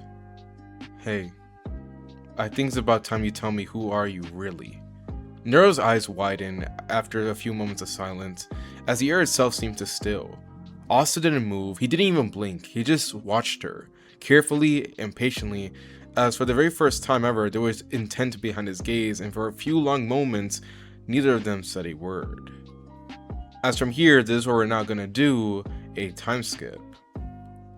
Turning to the next day, the mission preparation continued. As from here, we will see many of the events continue to play out similar to the main timeline, with the Black Bulls gathering and eventually arriving at their next destination. And as usual, chaos came first, arguments, loud voices, and unnecessary antics, as it was the Black Bulls after all. Until finally Yami decides to step up and tell them that, they need to go ahead and tee up real quick as they have a mission to take care of. Explaining that they need to go ahead and go to the seabed temple, but explaining how it's actually deep within the ocean, and that the one taking them there would be Noelle. Now this caused Noelle to immediately tense, as after all, she was still very unconfident when it comes to her control over her magic. But seeing how everyone was going to rely on her, she understood that she needed to improve, and fast. As throughout the following days, training had become a main focus for Noelle, as she trained relentlessly in almost the entire day. But unfortunately, that ended up leading to very little success, which only caused her to grow more frustrated. Until, later on in the afternoon, we will see Noelle she stood alone. Water magic surged around her, unstable and wild, as no matter how many times she tried, and again, it would only collapse every single time. As frustration began to grow with each failure, her breathing grew uneven as self-doubt began to come in, as she wonders if she can even do this, and if she was even cut out to be a magic knight. But right before her words could really begin to heavily affect her, this is when a voice would then boom out. "Aren't you being a little bit too hard on yourself?" The words in her head were cut off as she froze. Turning slightly, she saw Asta walking towards her, his tone being light and playful, but his eyes were calm and understanding. Noelle's face flushed slightly at first, being caught off guard by Asta's arrival before her expression softened, then fell. As for the very first time in a while, Noelle began to actually be truly vulnerable at this moment, as she begins to open up how she doesn't really have a choice, and that she keeps failing, they won't be able to complete the mission, and it will be all her fault. But Asta would soon stop in front of her, and for a moment he just looked at her. Not joking, not brushing it off, he took what she said seriously. Then he reached out and gently pat her on her head, as she tells her that she's going about it wrong, saying that she doesn't need to do everything by herself and that that's not how this is supposed to work. You have people around you, you can rely on them. Noelle hearing this, her eyes will grow wide as Asta gives her a small smile. As after a brief moment of silence, this is when Noelle would then decide to actually do something that she would usually never do and ask Asta for help. As after hearing this, Asta would then smile once again, now a full one, as he completely agrees. As from this point on, this is where we're now going to do a little bit of a time skip, or more like a montage more exactly. As from that point on, they trained together, but Asta's approach to things were differently compared to the normal standards of, well, the world of Black Clover. This being the fact that he decides to use memories from his old life to actually help out with Noelle's training, as he begins teaching her like the leaf exercise and even the tree walking exercise, as instead of implementing chakra in this manner, he'll be using magic instead. As basically he begins to teach her the process of it, but basically replacing chakra with magic on this one. And surprisingly enough, it would actually work. Now, Noelle at first did not like it, as she would oftentimes struggle a lot and lose control, which got her, a lot frustrated, and even snapping at Asta more than once. But not once did he get annoyed, or not once did he stop. He didn't give up on her. And slowly, very slowly, she improved. Her magic stabilized, her control sharpened, and eventually she began to get the hang of controlling her magic a lot more. And by the way, the only reason why this ends up happening is because, like, how since Naruto and Sasuke had a large amount of chakra, like in the world of Naruto, Noelle obviously has a lot of magic, so it's going to be harder for her to control it. So due to that, they had to take a little bit more time to help her control, but eventually she got the hang of it. As after her control sharpened and, the wild and chaotic surges began to smooth out, finally it would all click on one day. Water gathered, but this time it didn't spiral out of control. It flowed perfectly, surrounding her and forming the Sea Dragon's cradle. Noelle's eyes widened in disbelief as she maintained it, as she couldn't believe that she pulled it off, but also standing nearby just smiled. As finally, after so long, she was finally able to achieve it. Now soon after, as we do another time skip, we will see the entire Black Bull squad gathered, and without hesitation, they then entered the spell. Encased in the flowing sphere of water, they descended deeper and deeper, until eventually they would reach their destination, the Seabed Temple, as now the next stage of their mission had begun. So turning to after the Black Bulls had arrived at the Seabed Temple, upon entering, the atmosphere had immediately shifted. The environment was unlike anything they had seen before, an entire structure resting deep beneath the sea, surrounded by flowing currents and ancient architect. The people of the temple welcomed them, though their expressions carried a mix of curiosity and amusement. Not long after their arrival, they were approached by the high priest. The high priest greeted them with a carefree smile and quickly revealing that he was aware they had come here for something important. However, rather than handing it over, he proposed a game. In truth, he didn't fully understand their purpose, but he simply wanted to be entertained. And after some brief hesitation and arguing, the Black Bulls decided to agree. The high priest then summoned the temple's warriors and explained the rules. As moments later, everyone except for Yami was scattered across the different parts of the temple as the game had begun. Turning our attention to Asta's side, we will see him moving swiftly throughout the temple as his movements were sharp and efficient. Any fish-like monsters that appeared in his path were cut down instantly by anti-magic kunai as he didn't stop and he didn't slow down. However, soon he would then be encountering a young man holding his sword, his posture relaxed yet ready. This being Kiyato. Kiyato would introduce himself casually, with Asta responding in a similar manner, as there was no hostility at first, only mutual interest. Then without any other word, they would clash. Kiyato's movements were fluid and almost dance-like. His swordplay carried rhythm and unpredictability, making it difficult to follow. Yet Asta kept up. Not only that, but he adapted. With each swing, each step, each shift in Kiyato's movements, Asta read it and responded in real time. And Kiyato's expression gradually shifted from relaxed confidence to genuine surprise. You can follow my rhythm? He would ask Asta, but Asta didn't respond. Instead, he simply moved. Their clash continued for some time, both pushing each other and both clearly enjoying the fight, until suddenly, a pressure spread across the entire temple. It was overwhelming, heavy, violent, as both fighters froze. What is that? Kiyato muttered this, but Asta's expression sharpened instantly. He recognized it. Elsewhere in the temple, a group had arrived, a familiar one in fact. This being the members of the Abdominate Sun, and the one leading them right now would be Veto, as the air itself seemed to distort around him as his presence alone was suffocating. Now from here, we will see events begin to follow the main timeline, as the first to encounter him will be Luck and Magma. Without hesitation, they attack. Their teamwork was explosive, relentless, and even with their initial attack failing to do damage, they didn't back down. Instead, they combined everything they had, their strongest attacks merging into one final strike and launching it directly at Veto. The impact shook the area as smoke and disperse filled the space, and for a moment silence just filled in. Until Veto then stepped forward, unharmed and completely unaffected. Luck and Magma froze, and before they could react further, their bodies gave out. They would collapse and fall unconscious. Now entering the scene, we will see Veto as he stood over them. A twisted grin spread across his face as he raised his arm, forming a massive beast claw infused with magic. His intent was clear. He was here to end their lives. And as he brought it down, preparing to finish them off, a loud impact echoed. Veto's head snapped to his side as a powerful punch connected with his cheek, sending him flying backwards. He barely managed to regain balance, only to then be struck again. This time a kick slammed into him from the side, launching him into a wall with enough force to crater it. The entire area fell silent as Veto slowly pushed himself out the rubble. His expression shifted into something far more dangerous. Now who did that? His eyes locked forward, and there, standing between him and the fallen Black Bulls, was Asta, and his expression was different. No calm smile, no relaxed demeanor, only cold focus and anger. Veto would grin slowly as he looks at Asta. It's you, the brat from before. His smile widened. You know, I was hoping I'd see you again. I wonder how much despair you will show me this time. Asta didn't respond.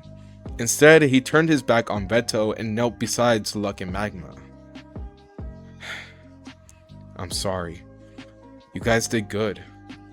As his tone was calm and genuine. You guys don't need to worry anymore. You guys can rest now. But while Asta would be in the midst of talking to them, behind him Veto would move. In an instant, he closed the distance, raising his claw to strike them, but he would then stop. His attack hit nothing. Asta, Luck, Magma, all gone. Veto's eyes widened at seeing this. What? But before he could think any further, Asta's voice came from behind him. Veto turned as he see Asta, who was now standing up, having relocated both Luck and Magma to safety. He rose slowly to his feet. But don't you guys worry. I'll take care of things from here. And as soon as Asta said this is when the moment he looked at Veto, everything changed. A wave of killing intent exploded outward, heavy, sharp, and unforgiving, as for the very first time ever, Veto felt a chill run through his body. His grin twitched slightly as he instinctively gathered magic, forming massive beast claws once more. As he began to sweat a little bit as he stared at Asta, while mentally wondering, who the hell is this kid? As he would then tense as he sees Asta step forward and get into a ready stance, as now the battle between both Asta and Veto had begun. As now entering into the fight, we will see Asta as he lowered his stance slightly, his grip tightening around his kunai as across from him, Veto stood still for just a moment. For the first time, he hesitated. Something about the boy in front of him felt wrong, dangerous in fact. Yet even so, Veto clicked his tongue and forced himself forward, dashing at Asta with explosive speed. His massive beast claw swung directly towards Asta's head, aiming to crush him in a single blow. But Asta didn't flinch.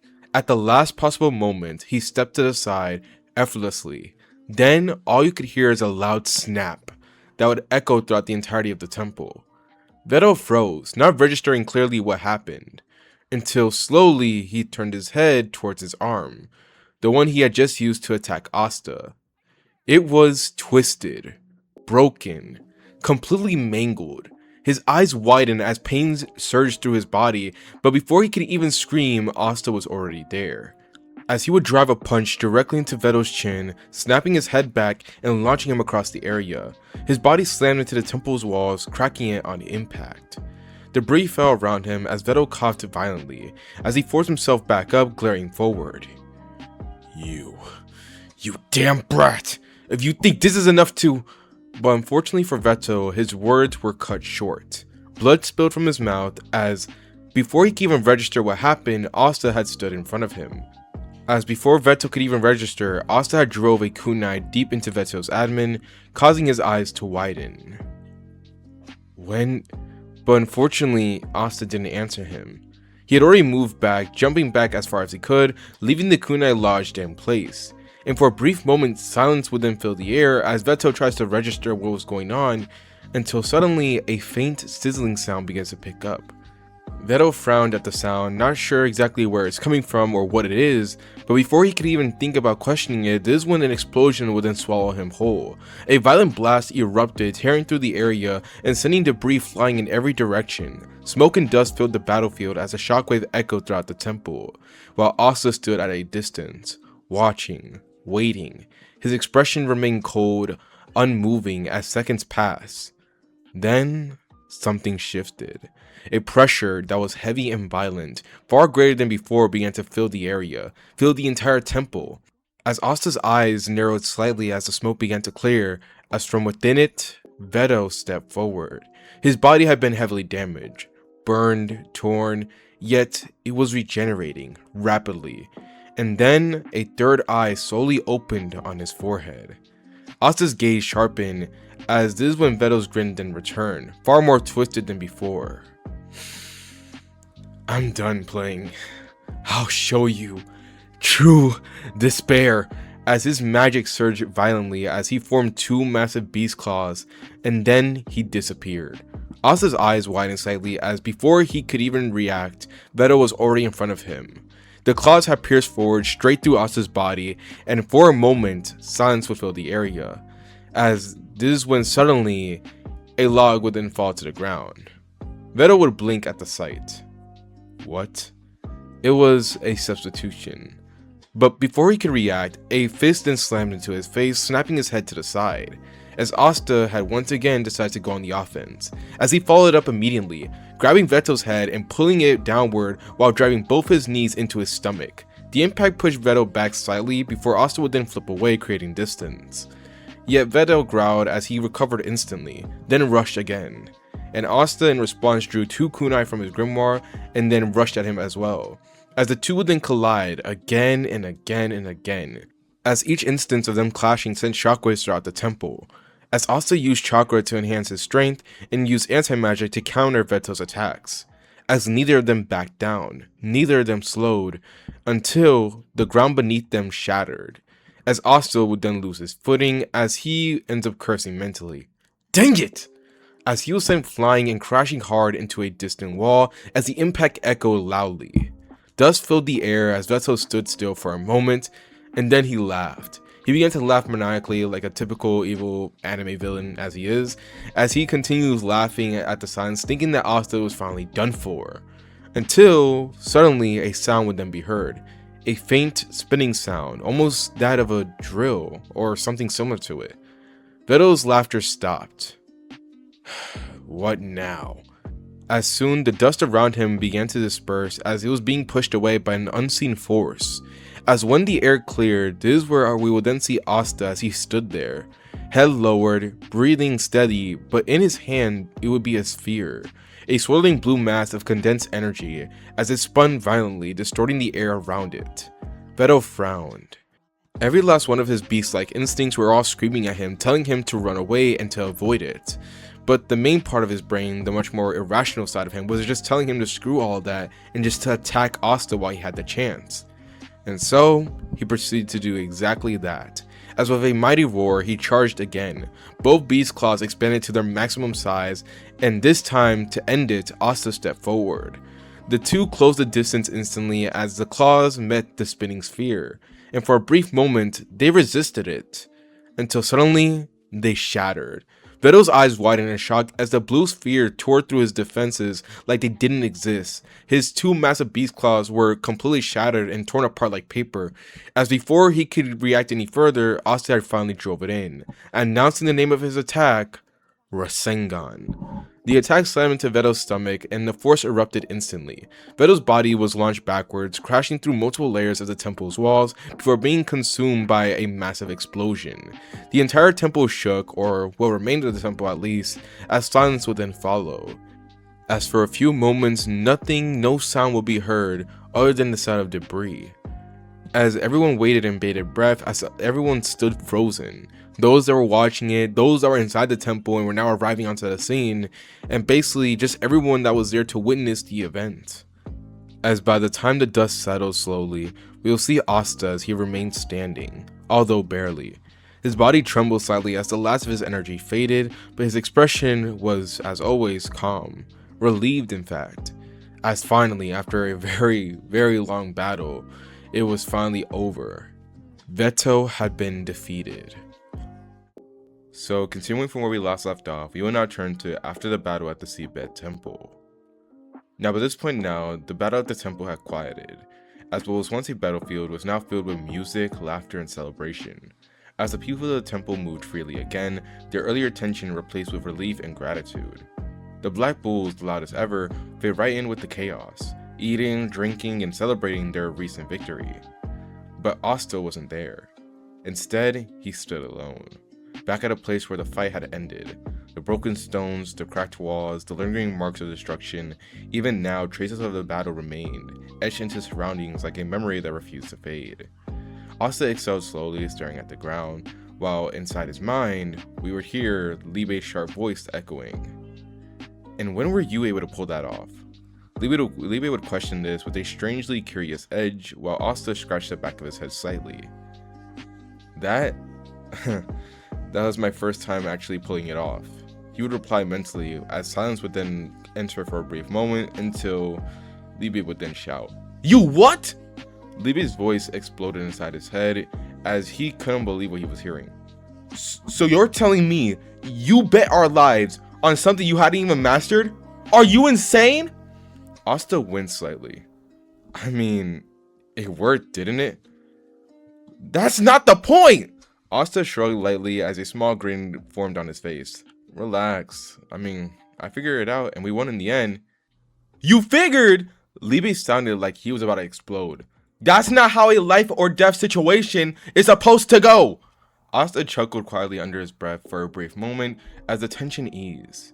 Before then, a soft fluttering would then be heard as Asta glanced to the side as Nero landed gently on his shoulder, and in her beak, we will see a small glowing object. Asta blinked once before reaching up and taking it carefully, as lo and behold, we will be revealed that it was a magic stone. As Asta was a bit surprised that Nero was able to find it so quickly, but he thanked her nonetheless, who obviously she didn't respond, as instead she simply hopped up and perched herself comfortably on his head as she went to take a rest. Asta let out a small laugh as he then held the stone for a moment longer before storing it safely. Before then, he would then look up as the water above shimmered like a night sky, light blending softly through the ocean depths. Guess that's enough for today. His voice was quiet, tired, but satisfied, as just like that, we will then see him turn back and head back to his group. As from here, this is where we will now do a time skip. So turning to the next day, at the Clover Kingdom, inside the Wizard King's office, we will see Asta as he stood alongside Yami finishing his report. As Asta would finish the concluding moment of the report, as the room would go quiet for a moment. Until then, Julius would then smile, as he would congratulate them for contributing and getting the magic stone. Before then, his expression would then shift to something much more childishly excited, as his eyes practically sparkled as he leaned forward towards Asta, asking him multiple questions about how he was able to finish off Veto, what technique he used, and basically how he was able to pull it off, with Asta being frozen and overwhelmed by it. But this is when Yami decided to kind of step in and ask, if they're done here, can they go? With Julius blinking and then laughing awkwardly and leaning back, saying that he was right and that, yeah, they can. But just as the moment would then settle down, as Julius was about to, send them along their way, this is when a loud boom would then be heard from outside. All three turned instantly as another blast followed, as without hesitation they moved to the window, and they'll see that the capital was under attack by Diamond Kingdom mages. Asta's expression sharpened immediately while Yami smirked, as they didn't even wait, they were already moving. As we are now doing another time skip as well as a change of scenes, you see the capital turn into a battlefield. Magic knights clashed with invading forces across the streets, explosions lit up the skyline as spells collided in rapid succession. As we will see Asta as he moved through it all, fast, precise, and efficiently, while inside his mind, we will see Asta doing something else. I realized lately that something has been off. Asta would mutter this as Liebe responded immediately. What do you mean? Asta frowned slightly. For the past few nights, I've been having the same dream, over and over again. Liebe stayed quiet, just simply listening. In every single one of these dreams, I'm constantly making something. It's a seal, but for some reason I can't finish it, and I don't even fully understand what it does. It's like every single time it's like a different piece of a puzzle that I'm trying to, make up in my mind. Liebe scoffed slightly. Another one of those explosion tags, maybe? Asta shook his head though slightly as he begins to look down. No, it's different. I don't understand why, but I can feel like it's something very important. But before he could say more, this is when a powerful gust of wind tore through the battlefield as several enemies were blown away instantly. Asta would look up as descending calmly down to him would be none other than Yuno. Asta's expression softened slightly as a small smile appeared. Yo, how's it been, Yuno? Yuno landed lightly as he replied calmly as well. Nothing much, I'm just getting stronger than you. Asta laughed hearing that. Yeah, right. And for a brief moment, we'll see things go back into familiar fashion as these two just begin to have a little banter, until finally the wind spirit itself would then decide to float around and enter inside the conversation, clearly being annoyed over the fact that Yuno knew Asta and was basically talking to him and having all fun with him and basically ignoring her. Now Yuno continued to ignore her while Asta just chickled at the scene, but the moment didn't last long, as eventually we would then see things begin to follow the main timeline as we see Fenrir then arrive, and then eventually Longris, and then a Diamond King mage would then appear as well. Now while Longris would be there talking down to Fenrir, this is when we would then see Asta as he disappears. Silence would fill the entire area as everyone froze. Longris' eyes widened as he didn't see Asta or even react to him. As in the very next moment, they would then see the Diamond Kingdom mage as he would then be sent flying out of his little slime magic, whatever, his slime magic construct, as he'll be sent flying out of it and crashing into a wall, as Asta would casually once again appear besides the group. As he would just be there standing nearby, facing away from the downed mage, while Longris' eyes just stared at him with shock and a little bit of fear. I didn't even see him. Yuno's gaze sharpened and said, as you could see him actually feeling a little bit excited at that. So he's gotten even stronger. As Yuno had felt even more determined to grow stronger and catch up to him. As after this, you'll see Asta as he turned to Finral. Let's go, Finral. It's about time we go home now. Finral nodded quickly and opened the portal, but before they stepped in though, this is when Longris then decided to speak up. So, how does it feel? Finral stopped as he looked at him. as he would question what Longoris means, as Longoris would then continue coldly. To be so useless that you need to rely on your team's newest member just to accomplish anything, while you yourself have no achievement of your own. Finral's gaze dropped as silence filled the area, and for a moment he didn't respond, not like he really had anything that he could respond to with that. But this is when Asta would then casually slung an arm over his shoulder. "Don't worry about it." Finral blinked as Asta would then calmly look back at Longoris, looking straight at him, calm and unbothered. Finral's not weak. Longoris' expression would turn to that confusion as Asta continued. He's more than strong enough to make his own success, as another brief pause would then follow as Asta's gaze then sharpened slightly.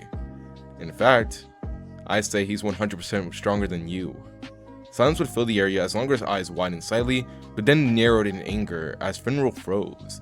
And before anything else could be said, the portal had activated as Asta easily pushed Finral in as he walked in himself, as just like that, they were gone. Meanwhile, turning back at the Black Bull's base, we will see that when they arrived, as Finral stood there for a moment, still processing as he looked up as Asta was already walking away like it was nothing. As Finral couldn't believe that Asta truly thought that he was stronger than Longoris. Was that even possible? And for the first time in a long while, something shifted inside of him as he will see Asta disappeared into the distance, while Finral remained where he was, thinking. Now from here, I'm gonna go into like a little bit of a quick segment here, or like basically a quick explanation. Due to Asta's arms not being injured, the events at the Witch's Forest won't happen. Instead, while the Midnight Sun and the Diamond Kingdom mages try to attack, I have without a doubt that the Queen of Witches would be able to stop them, alright? Especially since Asta and the Black Bulls aren't there and she's not trying to manipulate them, she would take care of them herself. And with Fauna and Mars, eventually meeting up and Fauna regaining her consciousness, I would have no doubt in my mind that they would try to escape. While Lodros, I can't say the same, as since Asta doesn't beat him down, I say that he still ends up being defeated by the Queen of Witches this time, but instead of, going back to being all good and everything, he's gonna have to meet an untimely end by the Queen of Witches, so there's that.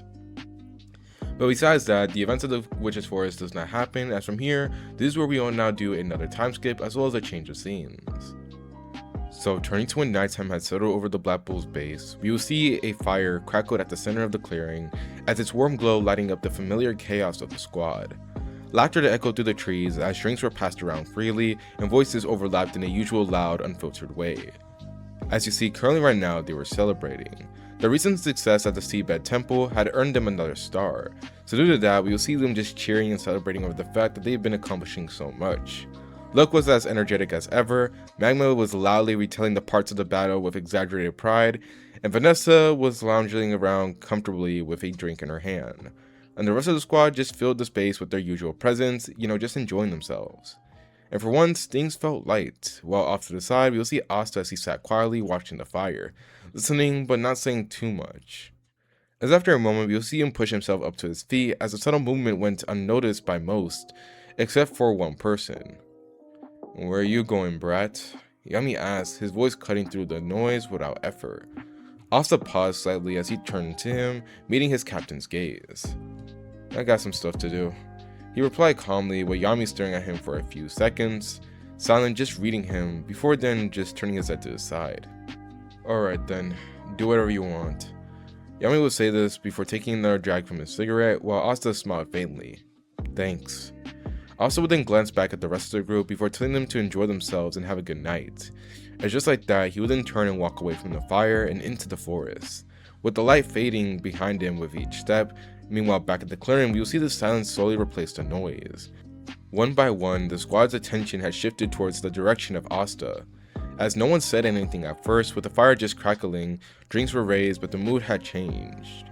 As after a few moments, this is when Finral wouldn't speak up. "Hey guys, I think we should talk." Now, it wasn't loud, but it was enough to get everyone's attention, as Finral scratched the back of his head slightly. "It's about Asta." Now that got their full attention as he took a deep breath. Ever since he joined, he's been doing the impossible over and over again. No matter what situation we're in, he finds a way out, and even when he shouldn't be able to. And lately, I've been thinking about it. Most of the things that we have accomplished so far, it was because of the fact that Asta did them. Now, this will cause silence to fill the area, and it was heavy and uncomfortable. Meanwhile, us, we barely contributed. Now, no one said anything, no one laughed, they just listened. Mama's grip tightened slightly, Luck's smile had faded, and even the usual carefree atmosphere was gone. As even though this wasn't something that was like completely ignored or something that they didn't notice, this was the first time it was actually heard out loud. As Finral would then clench his hands slightly, as this is when he would then announce that he doesn't want that anymore. I want to actually help, I want to produce results too. Asta doesn't have to carry everything on his own, and we as a group should be able to help him. Finral will say this with a determined expression as silence would follow once again. But this time, it felt different. Before then, a laugh would then break through, as Vanessa would be laughing. Wow, Finral, I didn't expect something like that from you. She would say this while taking a sip from her drink, as Finral would then shout in the back, clearly flustered a hey, as she would smirk slightly before her tone would then shift. But you're right. That made everyone pause, as Vanessa looked towards the fire. At the temple, if Asta hadn't shown up, it's very unlikely that all of us would be here. As hearing this caused both Magma and Luck to look down immediately, as they both knew exactly what she meant. At that moment back at the temple, if Veto at whatever moment had chosen to divert his attention away from Asta, or better yet, if Asta wasn't there would be no doubt in their mind that that would have been the end. There was no coming back from that. As Vanessa exhaled slowly, he's done a lot for us in the short time he's been here. It's about time that we pull our own weight. She'll say this as her eyes sharpened slightly in the end, as that was it. This was the turning point, as for a brief moment silence would fill the area, until suddenly, one by one, every last one of the Black Bulls would then stand up. As they all stood, an agreement spread without hesitation, as they had a genuine resolve to get stronger and to actually produce their own result and help out Asta. As everyone would then shout that, they need to do this, as they began to talk about what they're planning to do and how they're going to get stronger, as a cheer broke out. And this time, it wasn't just noise, it actually meant something. Meanwhile, in the back, the only one who was sitting down quietly, smoking, drinking, and more precisely, watching his squad with a grin slowly forming on his face, would be none other than Yami. He exhaled a stream of smoke slightly from his cigarette, as this is when he then looked up into the sky. Guess it's about time I stop slacking off too. The fire crackled as the night carried on, but something had changed for every last one of them. Turning to the next day, early in the morning, in the forest near the Black Bull's base, you'll see that it was quiet once again, the sunlight barely breaking through as a gentle breeze moved through the trees, carrying the calm stillness that only came at the start of a new day. And at his usual spot would be none other than Asta, as he sat on a log, in his hands a brush, and in front of him a small open book. Ink markings covered the pages, complex unfamiliar patterns forming piece by piece. His focus was sharp and careful as he continued working on the same field that has been lingering in his thoughts for days now. Every line mattered, every stroke deliberate, and for a while there was only silence. Until suddenly footsteps would then be heard as Asta paused. He would lift his head slightly, his eyes shifting towards the sound, as from between the trees you'll see Finral, Noel, Magma, and Luck approaching all together. Asta blinked once, before then smiling. Morning. Finral gave a small, slightly awkward smile back, as he would say good morning as well, as they stopped for a few steps away, and then nothing. Silence just settled in, no one spoke, no one moved, just four people standing there, clearly here for something but not saying anything. Asta stared at them for a moment before then speaking. So are you guys gonna stand there all day or ask whatever it is you came for? That caused all of them to stiffen slightly until they snapped out of it. Now, Finral will be the one to step forward, as this time he would actually get serious as he took a deep breath. Asta, can you help us get stronger? Now the words will land clearly, with no hesitation or no jokes, as Finral will continue. We don't want you doing everything on your own, and we want to actually help, to be able to stand beside you and actually produce our own results. Silence would follow after Finral says this, as he would do this while bowing his head, waiting. Noel, Magma, and Luck all remained quiet behind him, as the forest felt still again. Until, sure, why not? Finral's eyes widened as he looked up to see Asta was smiling at him, as he acted as if what they were talking about wasn't something big, which it really wasn't. I mean, We're friends, right? Asta would say this, and for a moment Finro just stared, before then breaking out into a smile. As he then nods his head and says yes, Asta then stood up from the log, closing his book and settling it nearby, as he then stepped forward and held out his hand. And Finro, seeing this, would then do the same, as he didn't hesitate, as with a single shake that carried a lot of weight, we will then see as here and now this will be the very new beginning for the Black Bulls, as from here this is where we're now going to do another time skip as well as a change of scenes. So flashing forward to a month and a half later, we will then see that in that time everything had changed. What started as a simple decision had turned into something much bigger. The Black Bulls trained relentlessly, day after day, as they pushed themselves further than they ever had been before. Failures became lessons, weaknesses became targets, and limits were completely destroyed. As at the center of it all, and the main reason behind all this change, was Asta. As he was someone that was guiding them through it. He would show them what to do, make small adjustments, give them better ideas, and better ways to, or different ways to approach their abilities. As things they had never considered before were now actually getting taken to action, and due to that, they grew stronger. Finro refined his spatial control, becoming faster and more precise. Noelle's magic stabilized even further, her control becoming something she could rely on. Magma improved his output and timing, turning raw power into something far more effective. And Luck pushed his speed and instincts even further, sharpening what was already really dangerous. And the rest of the squad, each of them would then advance in their own way, as one by one, eventually every last one of the squad would actually go to Asta to work with him, until eventually they just all trained together. As now, they were no longer the same squad from before. They were stronger, capable, dependable, and it showed completely. As the missions that once felt overwhelming became manageable, then easy, and then eventually just turned into a routine. They worked better together, they won a lot more, and soon word began to spread. As rapidly, the reputation of the Black Bulls had begun to change. From a squad that people mocked, to one that people started to respect. Even within the Clover Kingdom's Magic Knights, their name began to carry weight. But not because of the chaos they brought, but instead because of the results. And through it all, they just kept going, never slowing down and never stepping back. Because now they had something to prove, not to others, but to themselves. As now changing to the present, we will see that the capital was alive. Lights, laughter, music, as every corner of the festival had overflowed with energy as citizens gathered to celebrate the achievements of the Magic Knights. Stalls lined up the streets, performers filled the air with excitement, and voices, hopeful and proud, were all around them. As at the center of it all, we will see the ceremony stage as it stood tall, and just below it, we will see all the Black Bulls standing together, but for once, instead of being loud and chaotic, they would just be there standing, waiting, and just each of them stood there with quiet confidence. Their expressions calm but firm, as there was no doubt in their minds. They had earned this. And not through luck, not through chance, but through actual effort and hard work. As even among the captains, you'll see Yami as he stood with his usual relaxed posture, though his presence carried more weight now, as even he had stepped into place without complaint. As a ripple will move through the crowd, as from above, you'll then see Julius appear. As the noise gradually settled, this is when Julius then smiled warmly as he stepped forward, giving the citizens the announcement that today they were there to gather to recognize the accomplishments of their Magic Knights. As he spoke about the purpose of the Magic Knights and their duty of protecting the kingdom, and eventually he would then turn to every last one of the captains, saying their names, until eventually it was finally time for the ceremony to begin. As Julius would then raise his hands. And now the rankings. Silence fell as everyone listened carefully. This year's first place squad will go to the Black Bulls.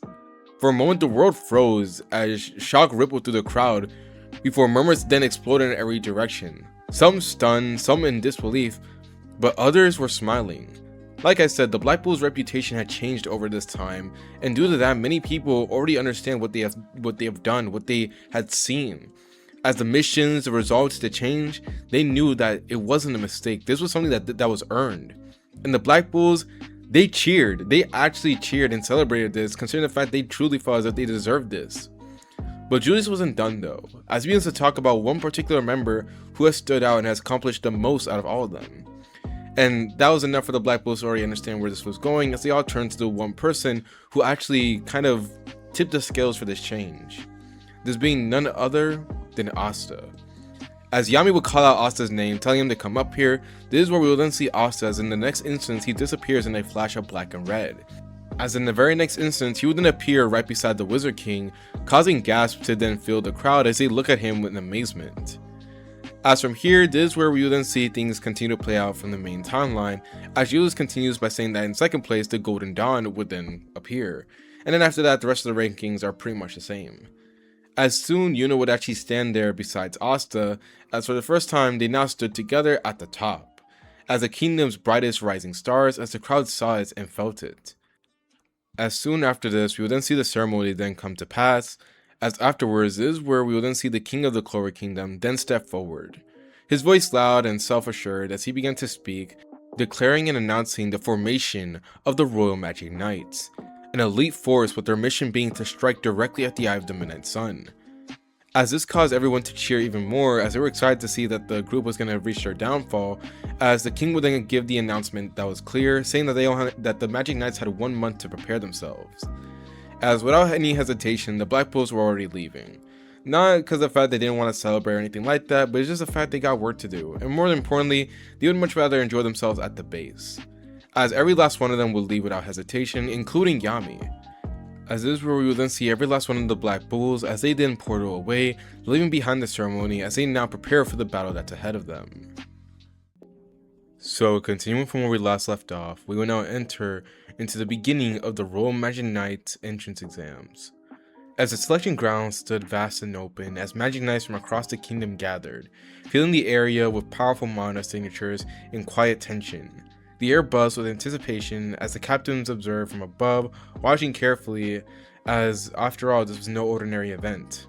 This was the selection for the Royal Magic Knight, and everyone here had something to prove. As just like in the main timeline, we will see the same squads end up forming, each one having their same teams as they did in the main timeline. And from here, we will then see the matches then begin, as from here on out, we will see things continue to follow the main timeline. Now, I'm not going to really get into too much detail for the matches, considering the fact that most of them will play out pretty similar, and by that I mean like the outcome of it. Not the fights itself, but the outcome. But if there's one match that does end up changing, it's the match between Finral versus Longoris. Now, the arena felt quieter for this one, as the tension was immediately felt between these two groups.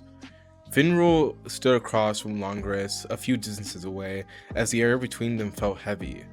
Longoris smirked slightly as he looked at Finral. "Try not to embarrass yourself." Finral didn't respond immediately, but this time, he didn't look down. "Oh, I won't." As soon after saying this, you then see the match begin as Longoris attacked first, aggressive and overwhelming with his destructive spatial magic as it tore through the field with raw force, aiming to dominate instantly. But Finral, he moved, not faster, not stronger, but smarter. Portals opened to redirect Longoris' attacks, which caused Longoris to frown. "What are you?" As soon as Longoris' attack had vanished, it would reappear, angles shifted unpredictably as for the first time, Longoris wasn't in control. Finral movements became more precise, calculated in fact, as each portal placed with intent and each movement leading to somewhere else, until eventually a final shift had happened. Longoris stepped and appeared exactly where Finral wanted him, as a trap had been set from the very beginning of the match, and from here the match was already decided. As right before Longoris could attack Finral or really do anything else to him, suddenly multiple portals would then spawn in from all directions around Longoris, as Longoris would have all his attacks be aimed right back at him. And this time, due to it coming at him from so many different angles, it led to Longoris being overwhelmed as he ends up collapsing down on the ground and falling unconscious, as his teammates look on in shock, only for them to get beaten by Finral's teammates. As in this timeline, Finral had been able to beat Longoris, but not by overpowering him, no, he outplayed him. And for that was more than enough for Finral, as he felt proud of himself for the very first time in a long time. As from here, we will see the tournament continue as round by round, participants begin to fail one by one, until eventually only 2 teams remained. This being Asta, and the other team was Yuno's team. As the last match was finally here as the arena fell silent, as the final 2 teams stepped forward with the final battle about to begin. as from here we will now do a time skip as well as a change of scenes. The arena shifted, space distorted briefly as both teams were transported to their designated battlefield. A wide zone filled with scattered terrain, elevated platforms, and the central object, the crystal, would be there as the air settled in. And for a moment stillness would hold for a while, until eventually we will see Asta as he stood near the edge of the field, shoulders relaxed but his mind was sharp. His hands moved methodically as he checked his grimoire, ensuring that everything was exactly where it needed to be. As he would just be there with a quiet focus as a few steps behind him, Mimosa watched, as she wasn't even hiding her admiration for him by this point. And besides her, Zoro would be leaning back slightly, completely uncaring for how the rest of these events was gonna go. After seeing how Asta was able to perform throughout the entirety of these exams, he realized that, he wasn't really going to get his message across completely, but considering the fact that Asta was a commoner, and not only that, but was someone who was actively trying to do good, since Zoro has heard of him, this caused him to not be too upset for how Asta was doing things. As eventually, after Asta had finished his checks, and after he excelled a little bit to calm down, this is when he would then turn to face them. Alright then. I'm guessing that you two are gonna go deal with the crystal while I go deal with Yuno. And this will cause Zoro to raise an eyebrow as he looks at Asta, questioning if he really thinks that he could win, with Asta's expression then turning into a smirk as he then says, "Nah, I will win." As there was no hint of doubt in his voice, as all he held was only certainty and confidence in himself. Either way, I trust you guys to handle the crystal. I know you guys are strong enough to deal with that.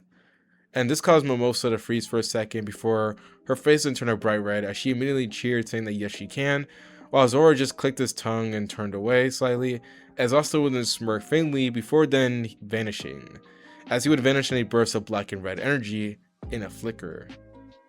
As from here, this is where we now do a change of scenes. At the center of the battlefield, we will see silence follow as Yuno stood alone. His eyes were closed at first, his posture straight, wind magic gently swirling around him like a quiet current, waiting. Then his eyes opened. A faint shift in the air would be seen from him, as he would then look up, and right on time, we would then see a flash of black and red split the space in front of him, as Asta had appeared. Landing lightly, dust barely drifted beneath his feet, as for a moment, neither of them spoke. They just looked at each other. Years of rivalry, training, growth, everything that brought them here, all of it reflected in that single glance. Yuno's expression remained calm, focused, while Asta's lips curled into a grin. As then, power surged. Wind gathered around Yuno, rising into intensity as it condensed into his palms, spiraling with controlled force. And at the same time, Asta reached into his grimoire, pulling out two 3-pronged kunai as anti-magic had already begun to seep into their edges. The atmosphere shifted instantly as the pressure filled the battlefield. Then, in perfect unison, they spoke. "Whoever wins this shall become the Wizard King." Silence would follow after this, as in one heartbeat later, they would move. Asta and Yuno have moved at the same time, with no hesitation and no holding back, as they shot forward, closing the distance instantly, and collided. As with a loud boom, the impact cracked the ground beneath them, as a violent shockwave tore outward in all directions, as wind and anti-magic clashed at the center, distorting the air itself. As for a brief moment they held, locked in a power struggle, as Yuno's wind surged violently, pushing forward with overwhelming force, as Asta pushed back just as hard, anti-magic flaring through his arms and into his blades. Then, they broke apart, sliding back across the battlefield. As the second they separated, Yuno had raised his hand. Wind blades erupted instantly, slicing through the air in rapid succession, as they will be sharp and precise along with being relentless. And Asta moved, twisting and ducking, weaving between each blade with perfect timing, as even though one would graze past his shoulders and the other one would miss his face by inches, he would not react at all, and in fact, he would just be calm while doing all this. A few clashing sounds would be heard, as a few of them were deflected outright with his kunai, but at the end of the day, Asta was completely in control. Now, is that really all you got, Yuno? Asta would say this with a smirk as he calls out Yuno, who didn't respond at first. Then, a faint smirk appeared on Yuno's face, and Asta seeing this blinked. What? But unfortunately, before he can do anything else, it was already too late. The ground beneath him roared to life as a massive tornado erupted upward, swallowing Asta whole before he could react as the force lifted him up instantly, pulling him into its violent core.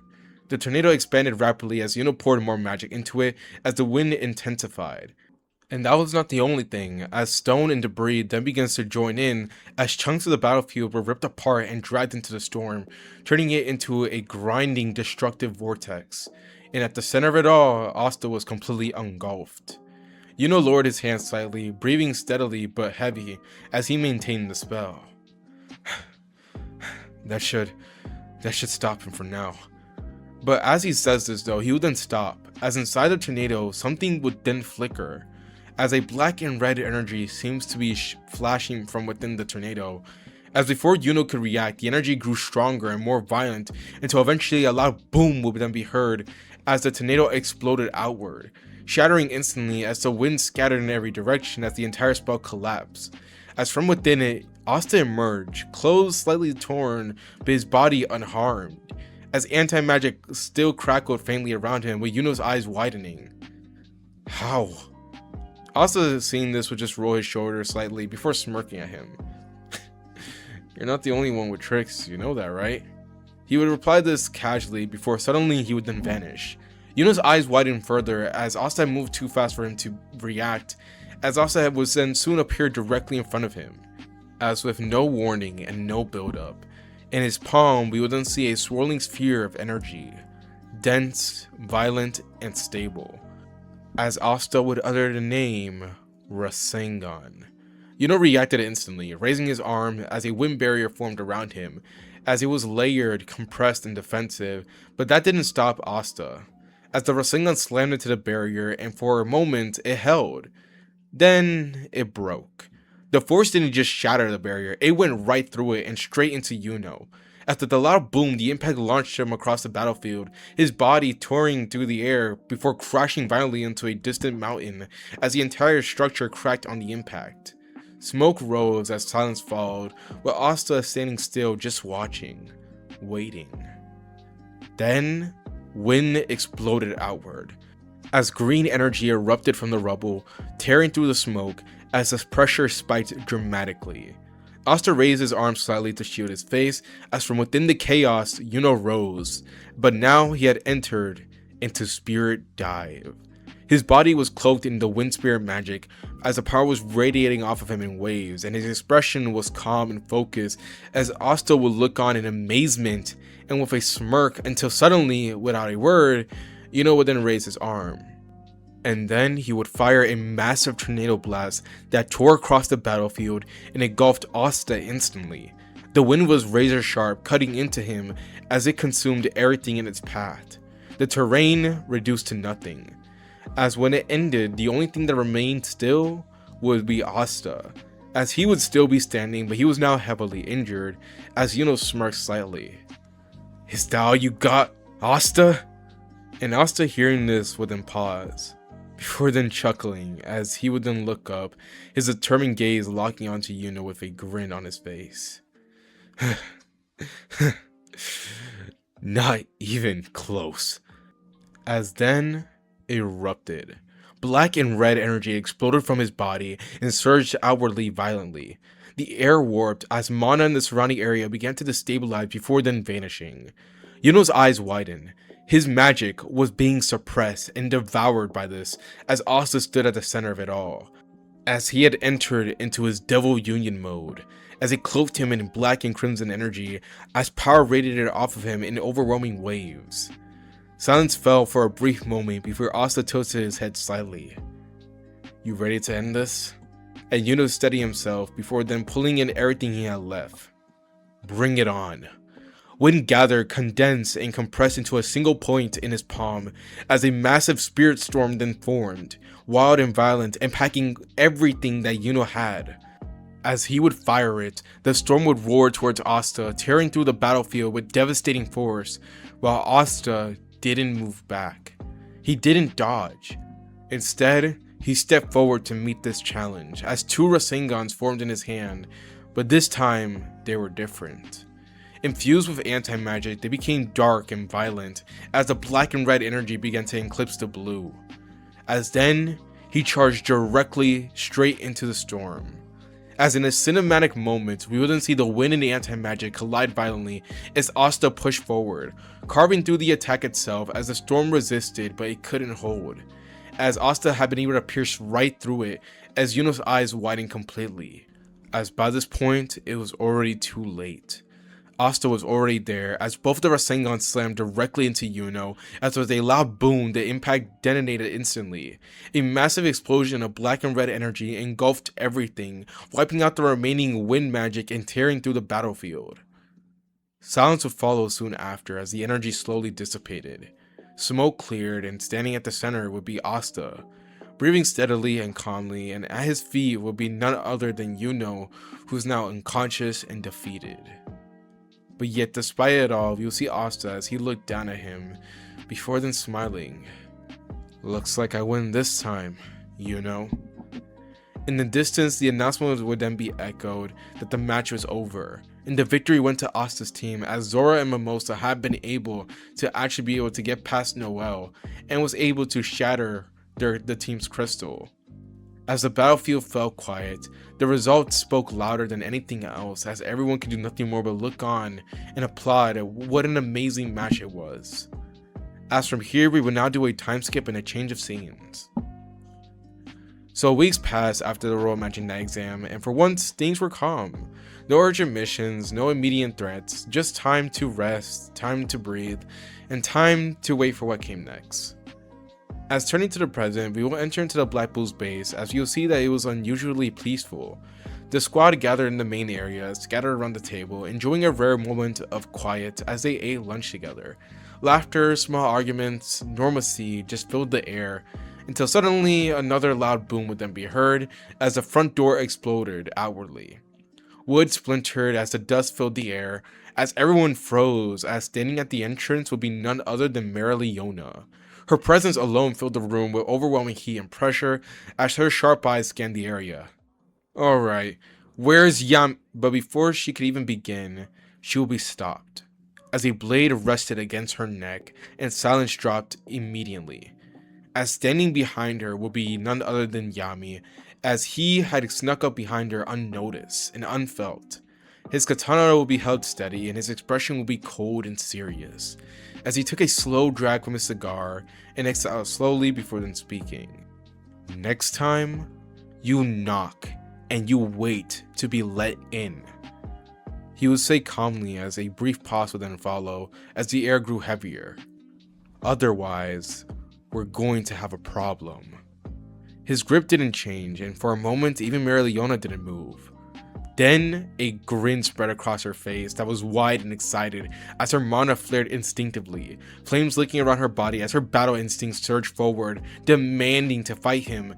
But this is when, just as quickly, she stopped. The flames faded as her expression shifted back to focus as she reminds herself that she was here for actual important business.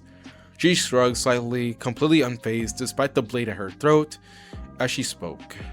Sorry about the door.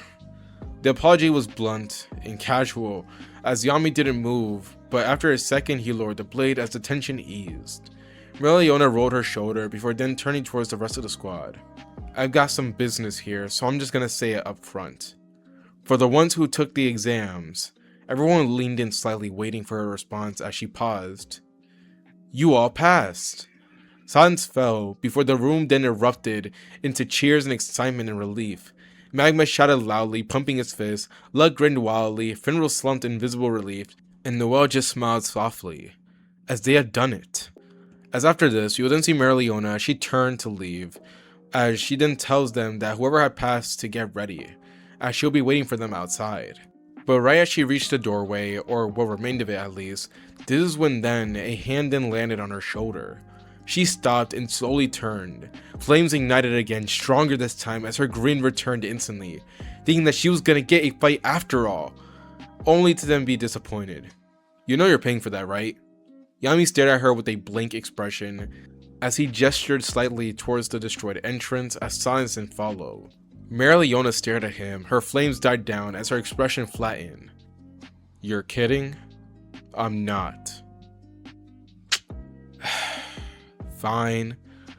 She clicked her tongue, clearly irritated. As from here, this is where we will now do a time skip as well as a change of scenes.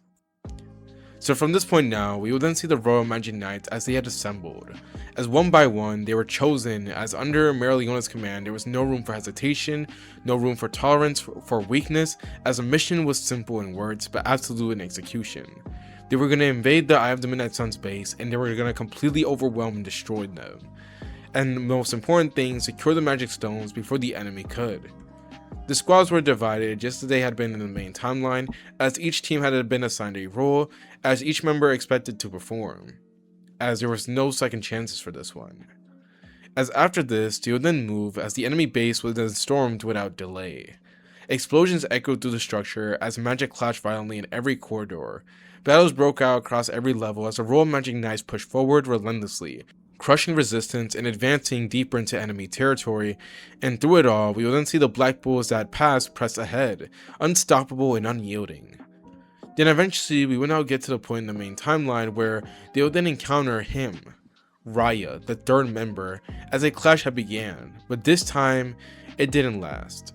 Mereoleona stepped forward alone, and ordered Asta as well as Zora to then go on ahead, as Asta didn't hesitate.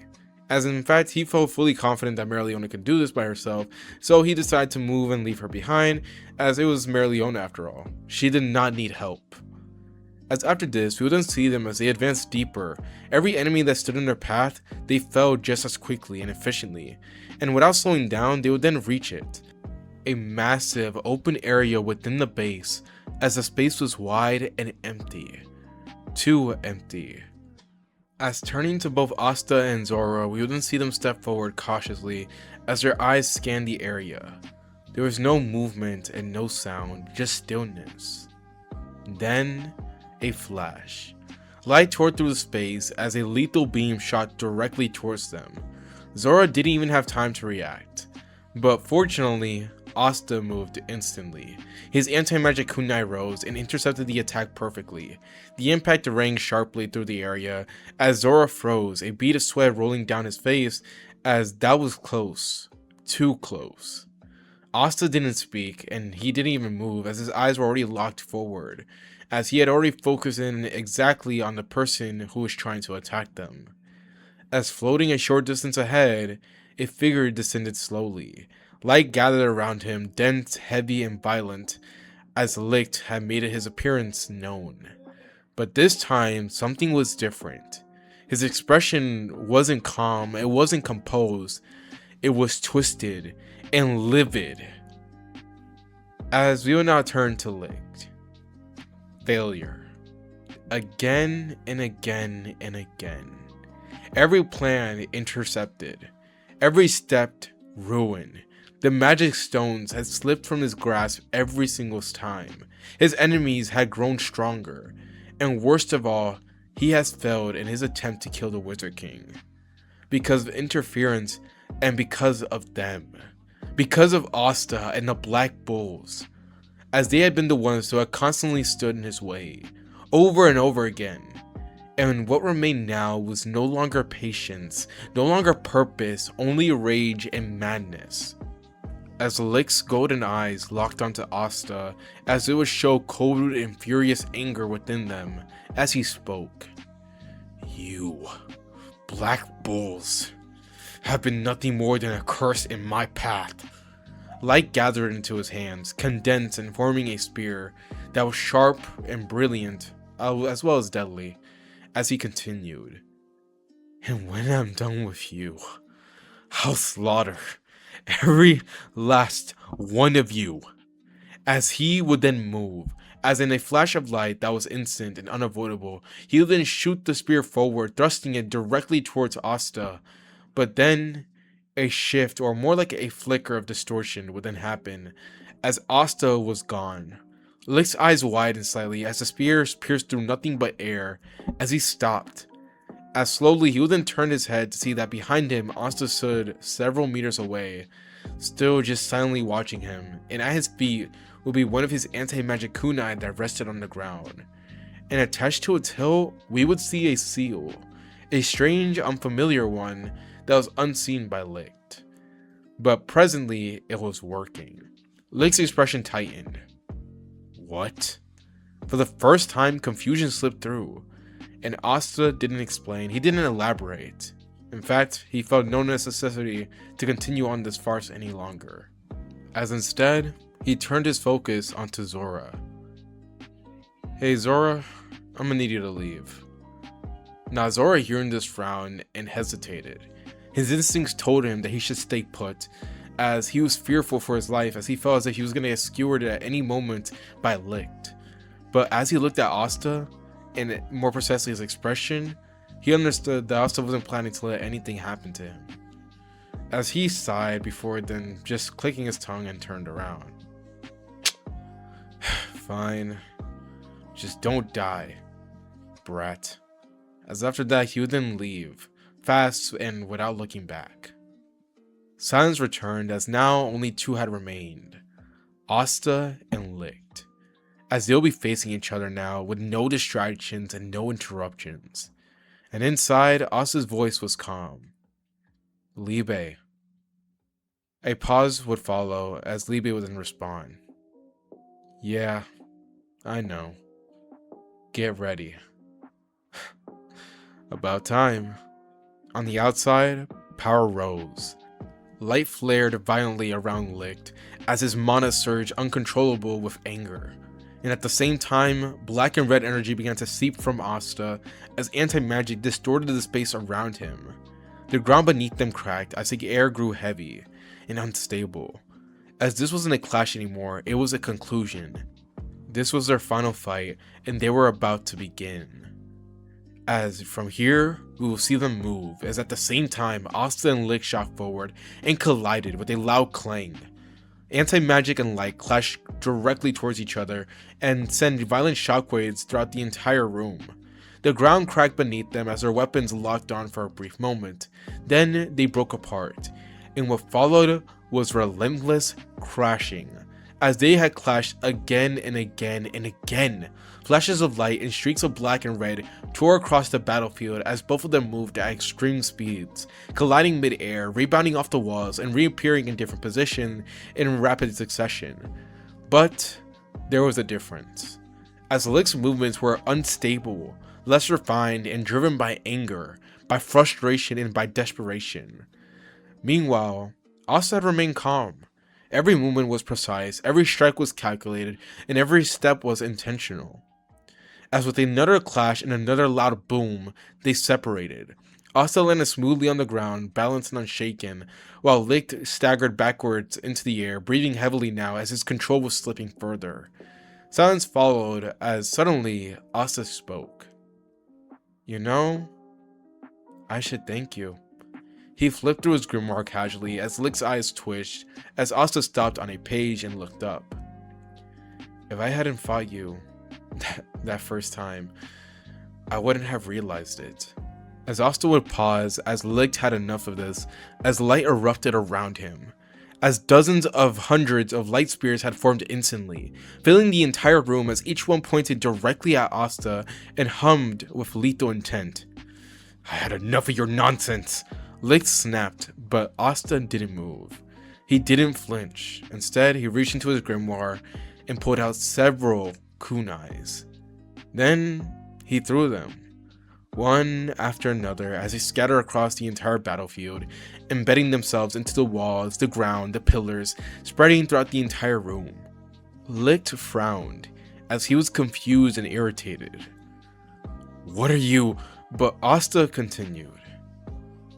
If I want to keep chasing my goal, and if I want to protect the people I care about, then I have to be stronger than anyone in my way.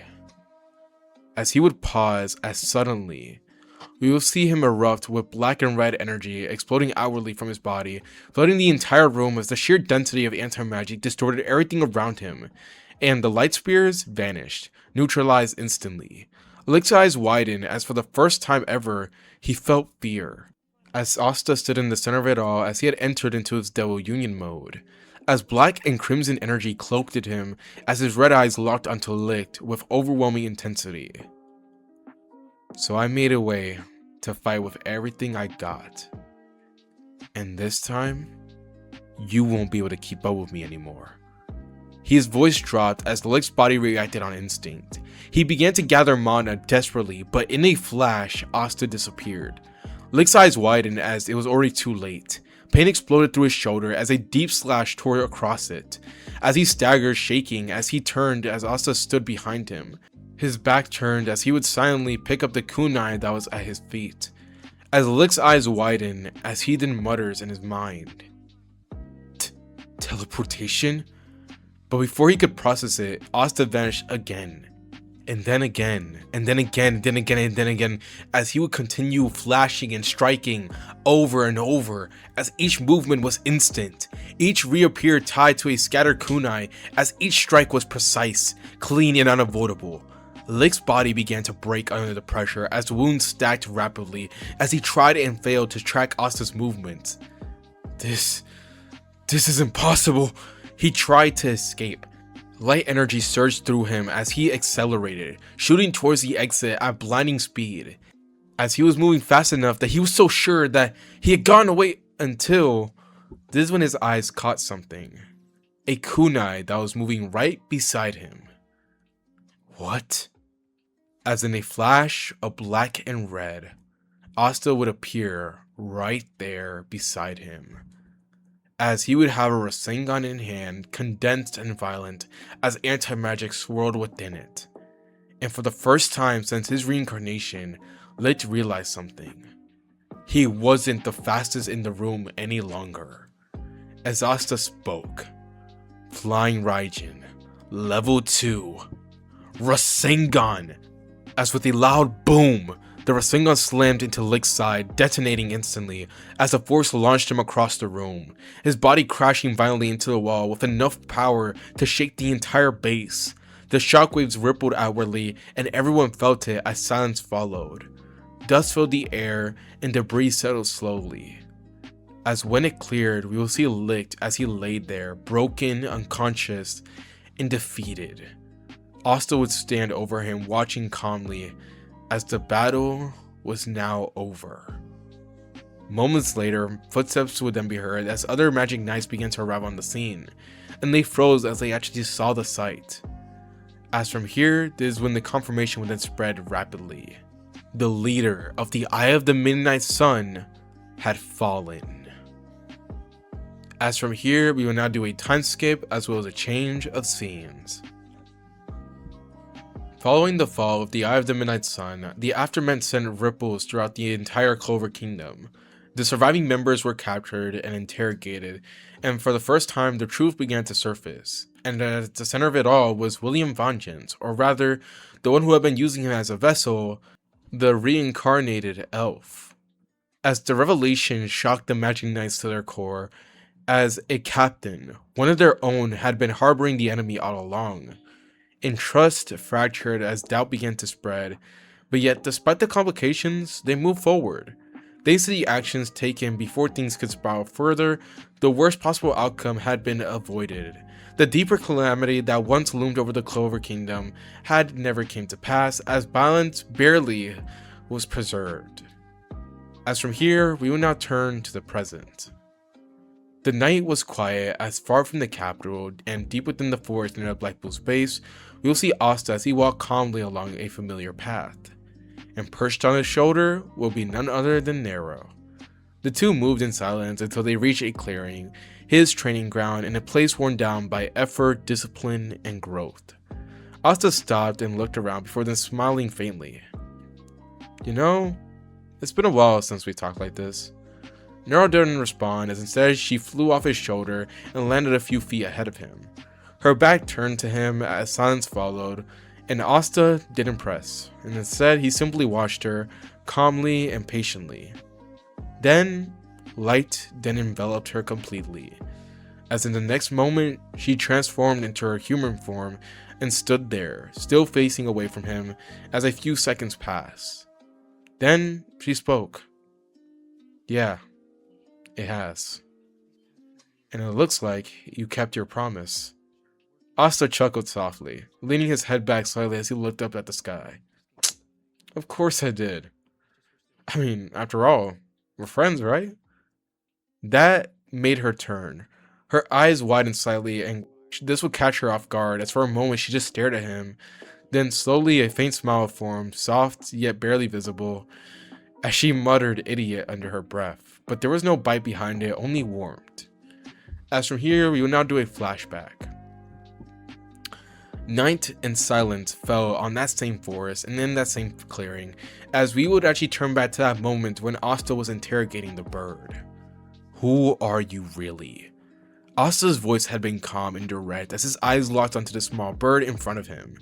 Nero stiffened as a drop of sweat formed and a pause would then follow, before she would then sigh. Light engulfed her as she would then transform and stand before him, revealed as for a moment neither of them spoke. Then she decided to open up and explain everything that happened, her past, her purpose, her connection to the first Wizard King, and her mission. And Asta, he listened. He didn't interrupt and didn't react immediately. He just took it all in. And when she finished, silence returned until Asta spoke. So you've been handling all that by yourself? She frowned. That's none of your, but Asta continued. I'll help. She froze. What? I said I'll help, Asta repeated, as he said it as if it was simple, but she shook her head immediately. No, you stay out of this. The only reason why I even tagged along was, but Asta didn't budge. You don't have to do this by yourself. And those words hit harder than expected. And for a brief moment, her mind flickered as memories of someone else who had said something similar had taken place, as her resolve wavered. This isn't your problem. Well, it is now. As Asta would step forward slightly and pause, before then he would look her in the eyes and then promise, I'll help you and stop whatever is coming. So that way, you don't gotta be alone going through this. Silence followed as the two stared at each other, and for the first time, she didn't have an answer. As from here, this is where the flashback would end as we turn back to the present, as the forest had returned, the quiet and the present, as Nero looked down slightly. I don't even know what I'm supposed to do now. Her voice was softer yet uncertain. Everything I was waiting for never happened. Because of him. Because Asta changed it. Before she can sink further into her thoughts, this is when Asta then spoke up. You know, you could come with us. Now this caused her to blink. What? Join us. You won't have to be alone. You have people you can rely on. You can have friends. He stopped in front of her, then he reached out his hand. So, why don't you take a chance? Why don't you join the Black Bulls? Nero stared at his hand, then at him, as silence would then follow, and it would be long enough to the point that it mattered. Then slowly and hesitantly, she reached out, as she would take Asta's hand and shake it in a quiet yet confident agreement. As from here, this is where we're now going to do another time skip as well as a change of scenes.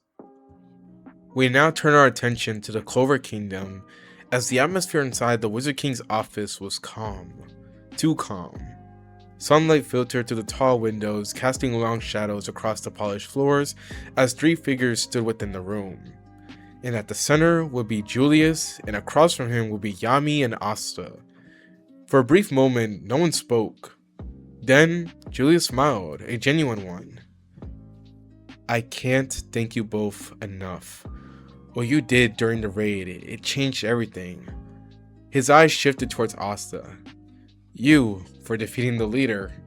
And then he turned to Yami. And you, for saving my life. As he would then pause for a moment, just taking it all in before turning to them with a genuine smile once again. Thank you. You saved this kingdom.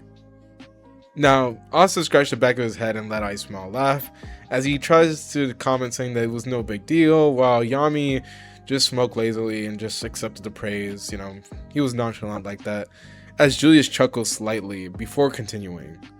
The tension eased as for a while the conversation remained casual, Reports were given about recent missions, Black Bull's progress, improvements, and even their rising reputation within the Clover Kingdom. Julius listened to everything with clear interest in getting himself involved in the conversation, occasionally asking questions, sometimes serious, sometimes childlike in curiosity, but then it shifted. The tone was subtle at first, then completely, as Julius' smile faded, his posture straightened as for the first time since they arrived, he looked concerned. "There's something I need to discuss with you both." Now, Asta and Yami immediately picked up on it, and their mood had changed as well, as Julius turned slightly, looking out the window. "You see, I've had these visions about the future, and in these visions it was quite clear to me, but now things have changed, as I can no longer see anything." Silence filled the room as Asta's eyes narrowed. "What do you mean?" Julius turned back towards him as he continues. "Since the fall of the Eye of the Midnight Sun, everything has changed. Events that I had already foreseen never happened, and something had altered the course of the future itself." Now, while Julius said this, Asta had actually kind of held his breath on this one, as he could already tell where this was going, and honestly, he was unsure how to feel about it. But before he could really focus on the fact that basically he was, an anomaly in this entire situation, this is when Julius would then continue. "There's also another matter. The Spade Kingdom, they have begun moving in ways that concern me. Their leadership, their power, and whatever they're preparing, and without clear foresight, we're at an extreme disadvantage." He would say this with a pause, as silence would then follow, as Julius then stepped forward slightly. "I need your help. In order to prepare, we need allies." His gaze locked onto them as he then spoke about the Heart Kingdom. "We can form an alliance with them. We stand a far better chance at countering whatever the Spade Kingdom is planning if we work with them. And I would like you, the Black Bulls, to make contact with them." And Yami, hearing this, just shrugged, says that why not, and also smirked slightly before agreeing to do it. As just like that, Julius would then thank them for this, as afterwards, this is where we will now do a time skip as well as a change of scenes. As from this point, we see things continue to play out similar to the main timeline, as Asta and his team would eventually reach the Heart Kingdom. As while they are there, they would go through things similar to the main timeline until eventually they were able to form the Alliance. As from here, we do the 6 months training as we see Asta along with the rest of the Magic Knights training in preparation for their battle against the Spade Kingdom. As while this was happening, Asta had already begun making his moves, disrupting the Spade Kingdom's operation, as this caused him to eventually get the attention from the Spade Kingdom's leaders. As we now turn to the present. The Black Bull's base was quiet and peaceful for a while. The mission had gone smoothly, as we will see Asta and Finral as they stepped through the door, as dust still clung on lightly to their clothes from traveling. "Man, I'm starving," Finral muttered and stretched his arms as Asta nodded. "Same." Inside, a few familiar faces were gathered, as we see Vanessa, Ghosh, and Gray, as they would all be there, but we'd also see Henry, who was close by as well, as all 3 of them would just be lounging about, as Vanessa would then say casually that food was ready, and that was all the invitation that they need. They sat and ate and relaxed for a while, and for a brief moment things were normal, until Finral then stood up. "Ah, right. Sorry guys, I gotta go pick up Captain."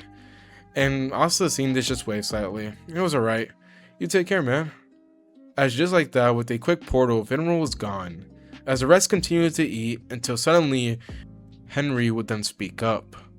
As with his voice, as always, quiet and slow, he would then say something. "Someone is here." And that was enough, as everyone froze. "What?" Vanessa asked, as her tone dripped instantly, but Henry was already looking towards the outside of the base. "They lifted the base." Silence followed, Then they all rushed out. Outside, the entire base was suspended in the air and held, crushed by an invisible force, as at the center of it all, and floating calmly, was none other than Dainty. His presence alone twisted the air as gravity bent unnaturally around him. And Dainty looked around inside the Black Bull's base and then sighed in disappointment. No Yami? He would say this, but as he does, his eyes then shifted as he would land on Asta, as a grin then spread across his face.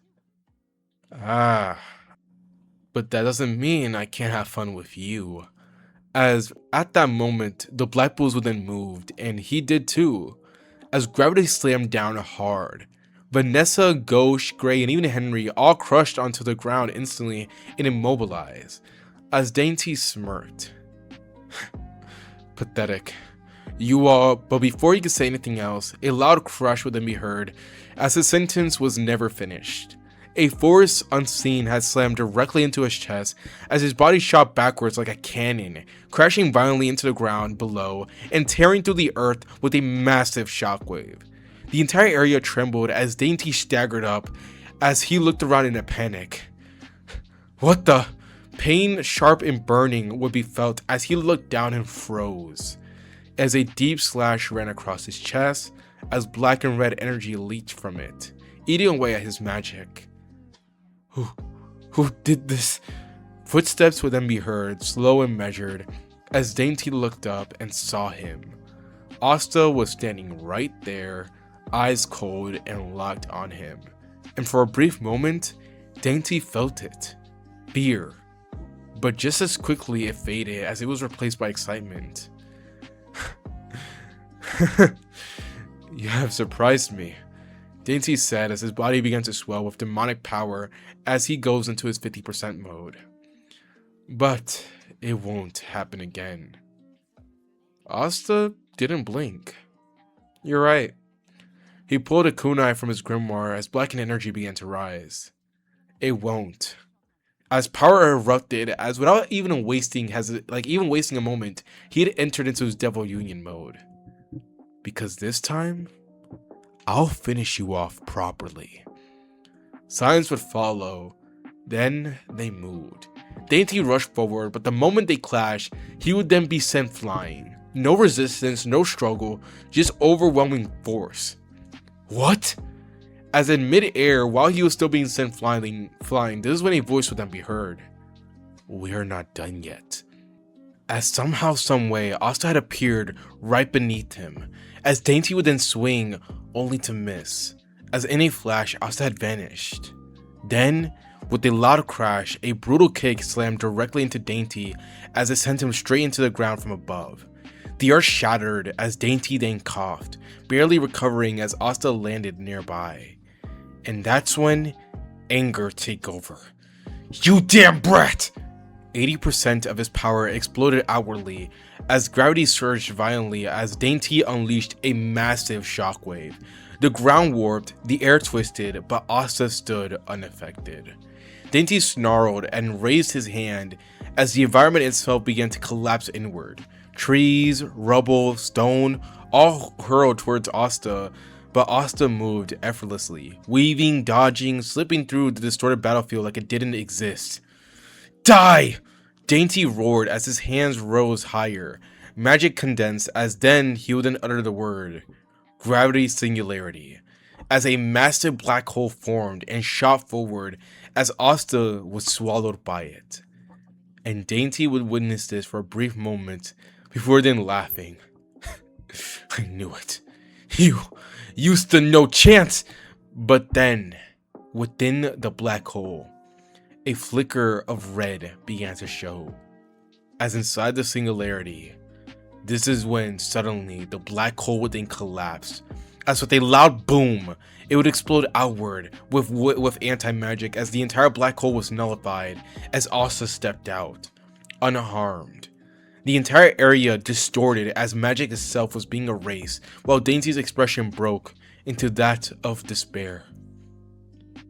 Impossible. He tried to gather more power, but before he could, he was then stopped as a kunai would then pass him, and then another, and then more. His eyes widen, as then suddenly, before he could react, a flash would then appear, as Asta would then appear in front of him, as he would grab one, before then kicking Dainty away. And before Dainty could even react, this is when, with a flash, Asta would then appear above him. Then flash, then at his side. Then flash, then flash, then flash, as from every direction, strikes, cuts, blows, each one instantly and each one unavoidable, as Dainty's body broke under the assault. What is this?